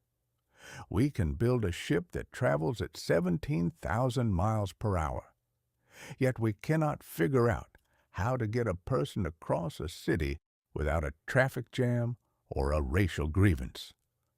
We are looking at the stars through a telescope while we are tripping over our own feet. "It's for the future of mankind," the boosters shouted. I suspect mankind would appreciate a future where the roof doesn't leak and the grocery prices stay still. But there is something in our blood that demands the grand gesture. We would rather spend $1 billion to send a man to the moon than spend $100 to teach him how to talk to his neighbor. But I suppose that is the nature of the endeavor. We strive for the difficult, because the simple is too hard to manage. The fragility of the dream. I mused on the tiles of the shuttle as a metaphor for the year itself. Each tile was vital. If one fell off, the ship might burn. 1992 was a year of missing tiles. The Tonight Show was gone. The Soviet Union was a memory. The economy was sucking through a chart in Texas. We were trying to navigate a digital Rubicon in a craft that felt increasingly precarious. The Endeavor returned safely, gliding down to the California desert like a massive silent hawk. It was a triumph of the will. It reminded us that for all our folly, for all our basic instincts, and our 16-bit wars, we are still a bold, brave, and remarkably persistent lot. We are a race of people who refuse to accept that there are places we cannot go. I sat back in my chair and watched the shuttle being towed across the tarmac. It looked smaller on the ground, a scorched and weary thing. It had touched the face of the deep and come back to tell the tale. "Well," I said to the emptiness of the room, "if we can handle the vacuum of space, Perhaps we can eventually handle the vacuum of our own politics, but I wouldn't bet my best gold watch on it just yet. 1992 was the year we launched a new ship to the stars while we were still trying to figure out how to live on the earth. It was a bold, beautiful, and slightly ridiculous endeavor. But then again, that has always been our specialty. We are the only creatures in the universe who will build a fire just to see if we can touch the smoke. I think I'll go and look through a telescope. I want to see if I can spot the Endeavor up there, or if it's just another minesweeper square in the great gray grid of the sky. Chapter 19. The End of History? I have often observed that the most dangerous thing you can give a scholar is a quiet room, a fresh pot of ink, and the unshakable conviction that he has finally figured out the ending to the great human comedy. It is a recurring malady among the learned. They look at the chaotic, sprawling mess of our collective existence, a record that consists primarily of people hitting each other with increasingly sophisticated sticks. And they decide that, because the hitting has momentarily paused for a commercial break, the show has reached its grand finale.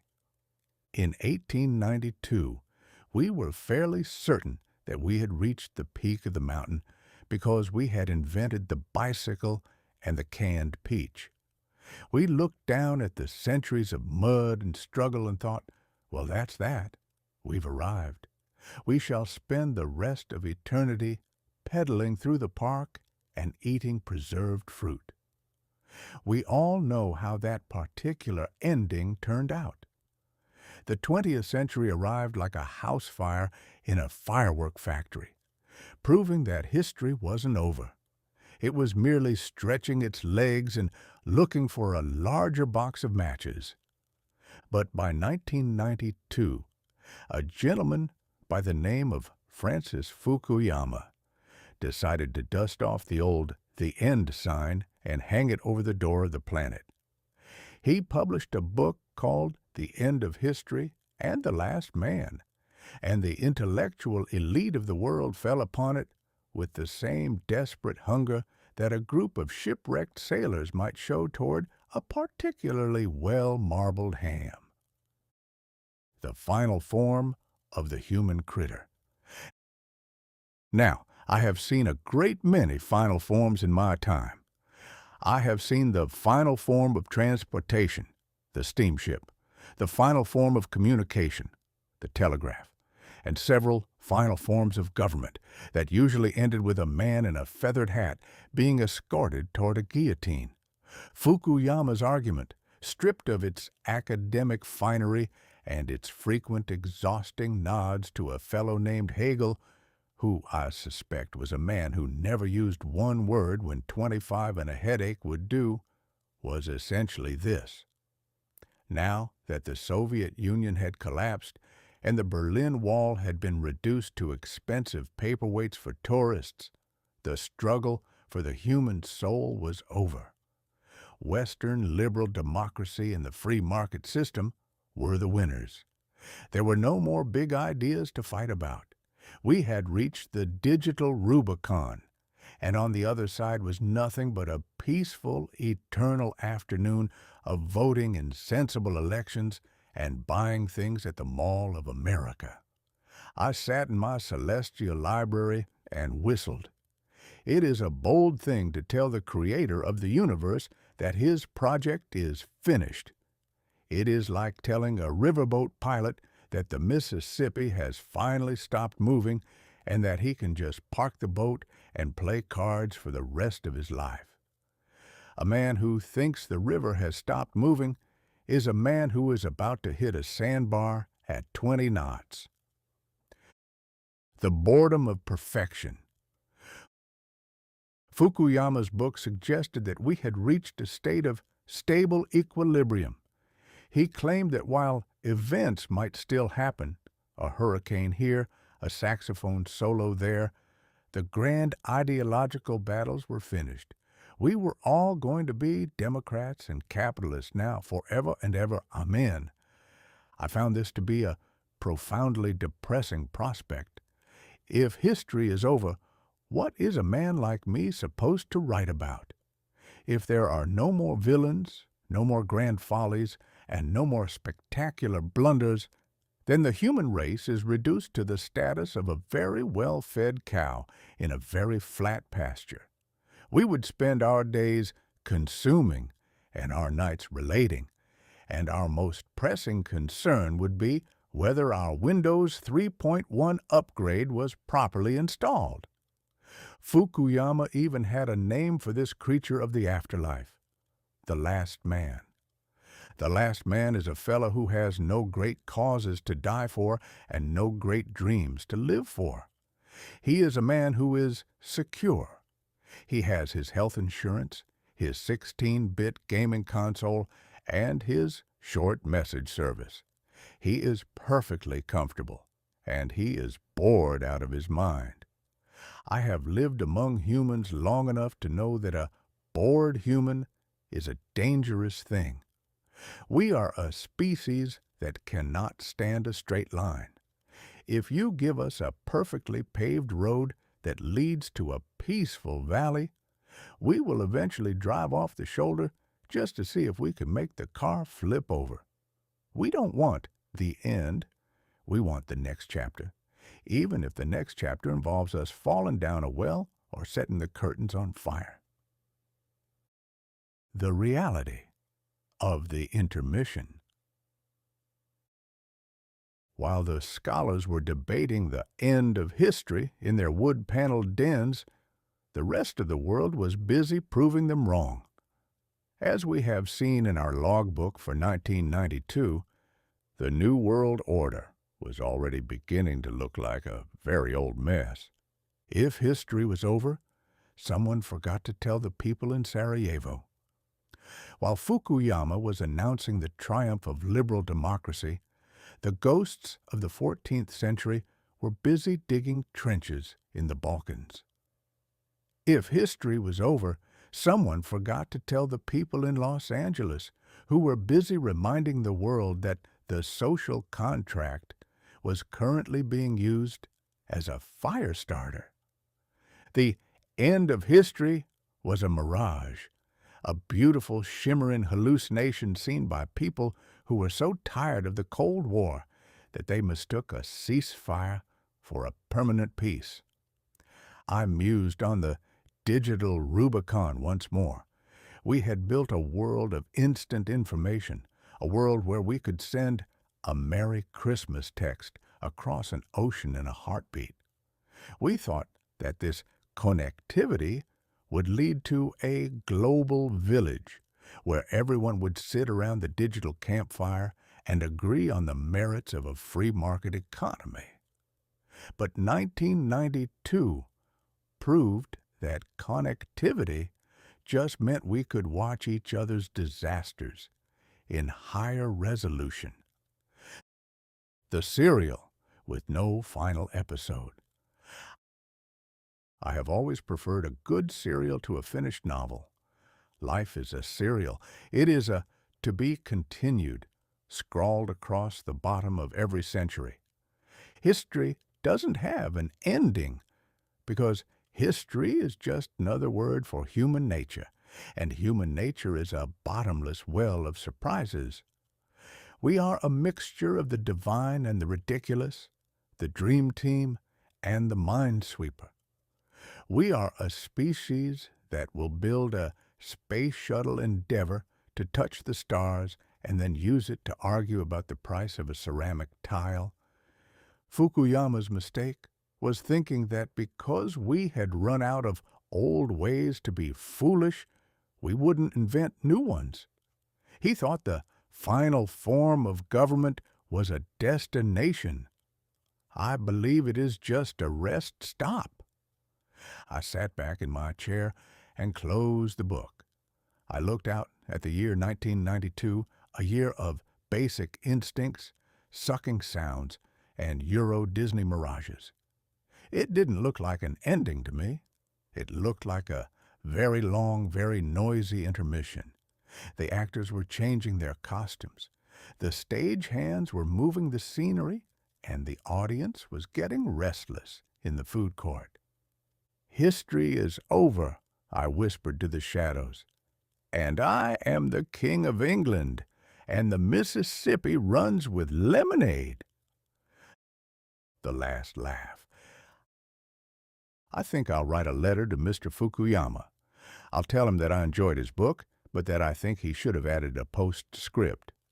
I'll suggest he call it The End of History, Volume 1, to be followed by Volume 2, The Return of the Grudges, and Volume 3, Why We Can't Have Nice Things. The human race will never accept an ending. We are too fond of the fatality move, too addicted to the blast processing, and too curious about what happens if we click the square that says, "Don't click this." 1992 wasn't the end of history.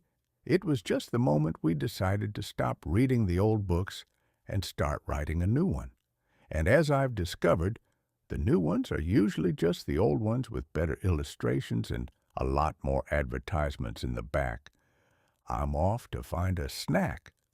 I'm told that even in the end of history, a man still gets hungry around midnight. I hope the last man left some pizza in the fridge. I suspect he's too busy playing Sonic the Hedgehog to notice I'm here anyway. Chapter 20. The New Year's Midnight in Little Rock.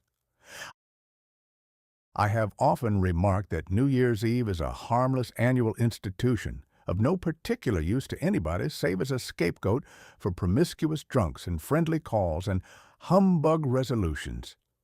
We spend the final hours of the year pretending that by the mere ticking of a clock's second hand, we shall shed our vices like an old coat and emerge into the morning as creatures of pure, unadulterated virtue. It is a charming delusion, and one that the American people cherish with a fervor usually reserved for the discovery of a tax loophole or a new brand of patent medicine. But as the clock prepared to strike 12 on December 31st, 1992, the air felt different. I found myself, spiritually speaking, in Little Rock, Arkansas.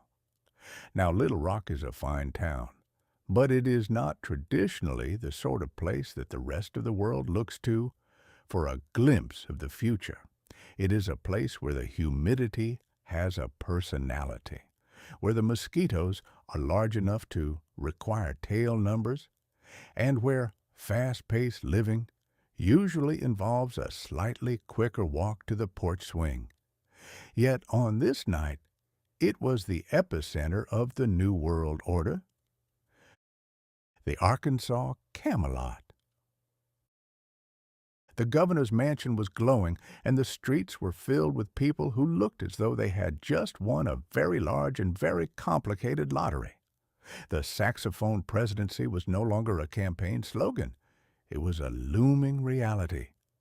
The Old Boys Club was packing its bags, and a group of new Democrats, people who appeared to have been raised on a diet of granola, policy papers, and Fleetwood Mac, were preparing to take the stage. I watched the revelers.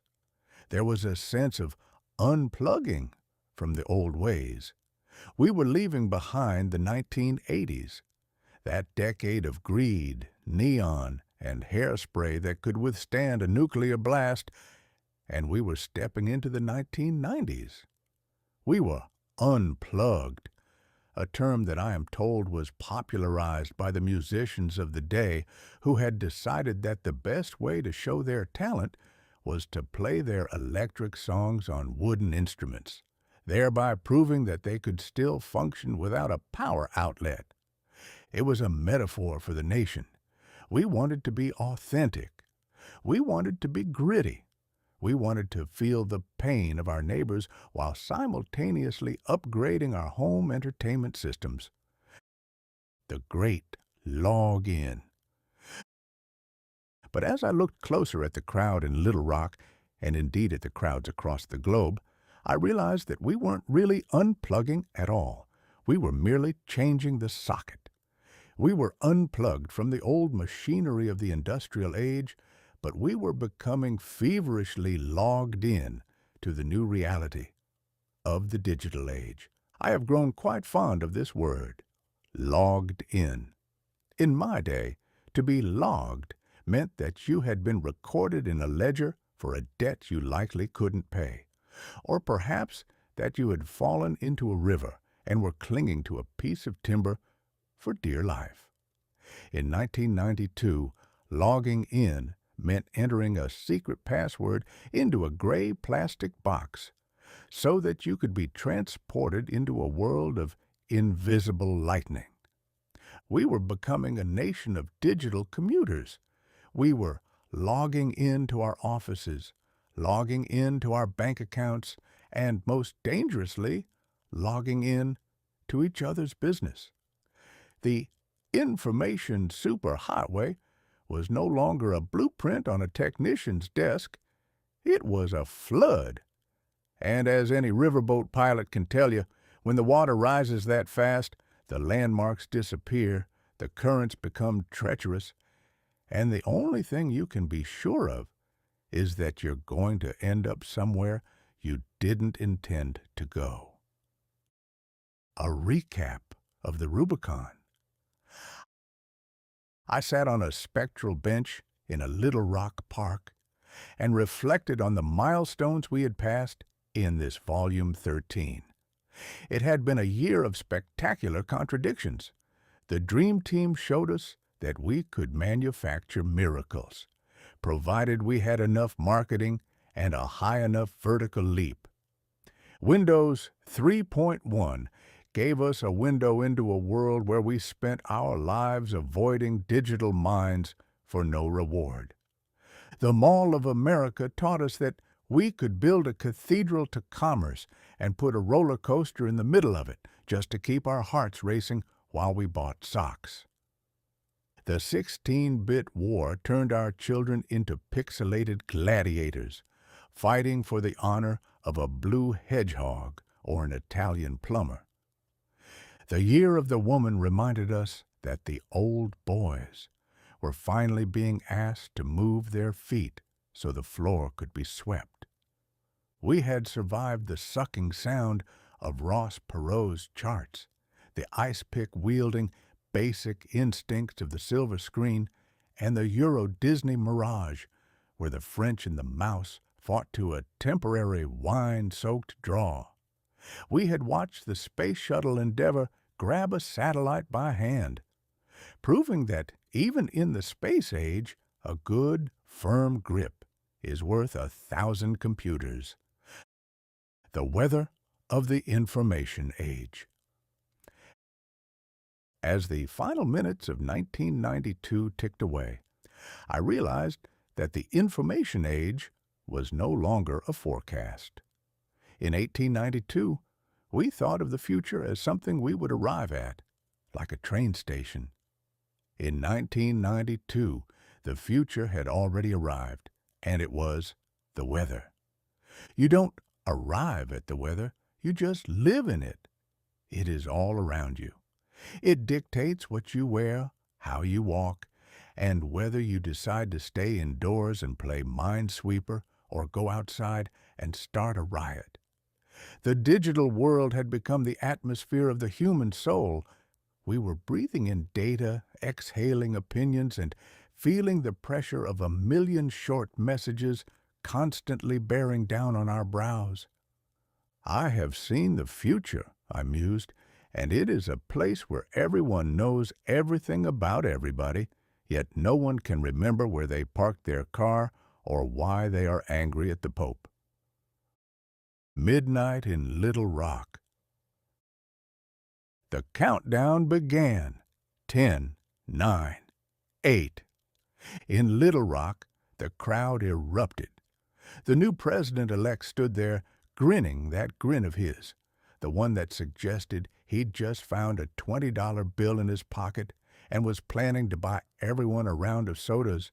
It was the hope of the 90s. We believed that by logging in, we could solve the Bosnian tragedies and the smoke over Los Angeles. We believed that the end of history was just a peaceful beach where we could all sit and watch the sunset on our 16-bit screens. 3, 2, 1. Happy New Year! The saxophones wailed, the confetti fell. Much of it, I suspect, made from shredded policy papers and old campaign posters. The 1992 ledger was closed.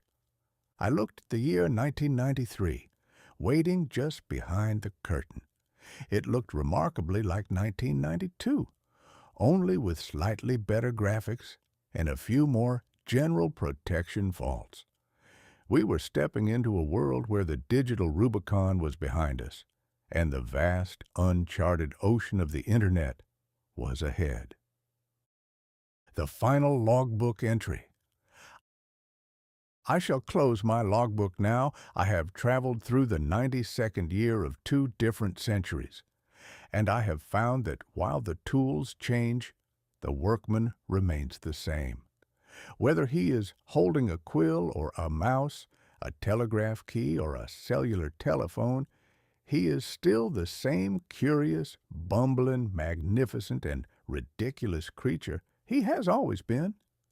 He still wants to be loved, he still wants to be rich, and he still wants to know what his neighbor is doing behind closed windows. I think I'll go and find a quiet corner of the afterlife and see if I can find Johnny Carson. I suspect he's got a deck of cards and a story to tell that hasn't been edited for a short message service. As for the rest of you, you're logged in now. The weather is unpredictable, the sucking sound is constant, and the blue hedgehog is always running. Try to keep your hat on, try not to click the wrong square, and for heaven's sake, try to get along. It's the only way to survive the climate of the future. Good night, 1992. You were a brilliant, noisy, colorful, and utterly baffling mess. I wouldn't have missed you for all the gold in the Spanish Main or all the shares in Microsoft. I believe I'll take a nap now. I've got a feeling 1993 is going to be even louder, and a man of my vintage needs his rest before the next upgrade. Faithfully yours, Mark Twain.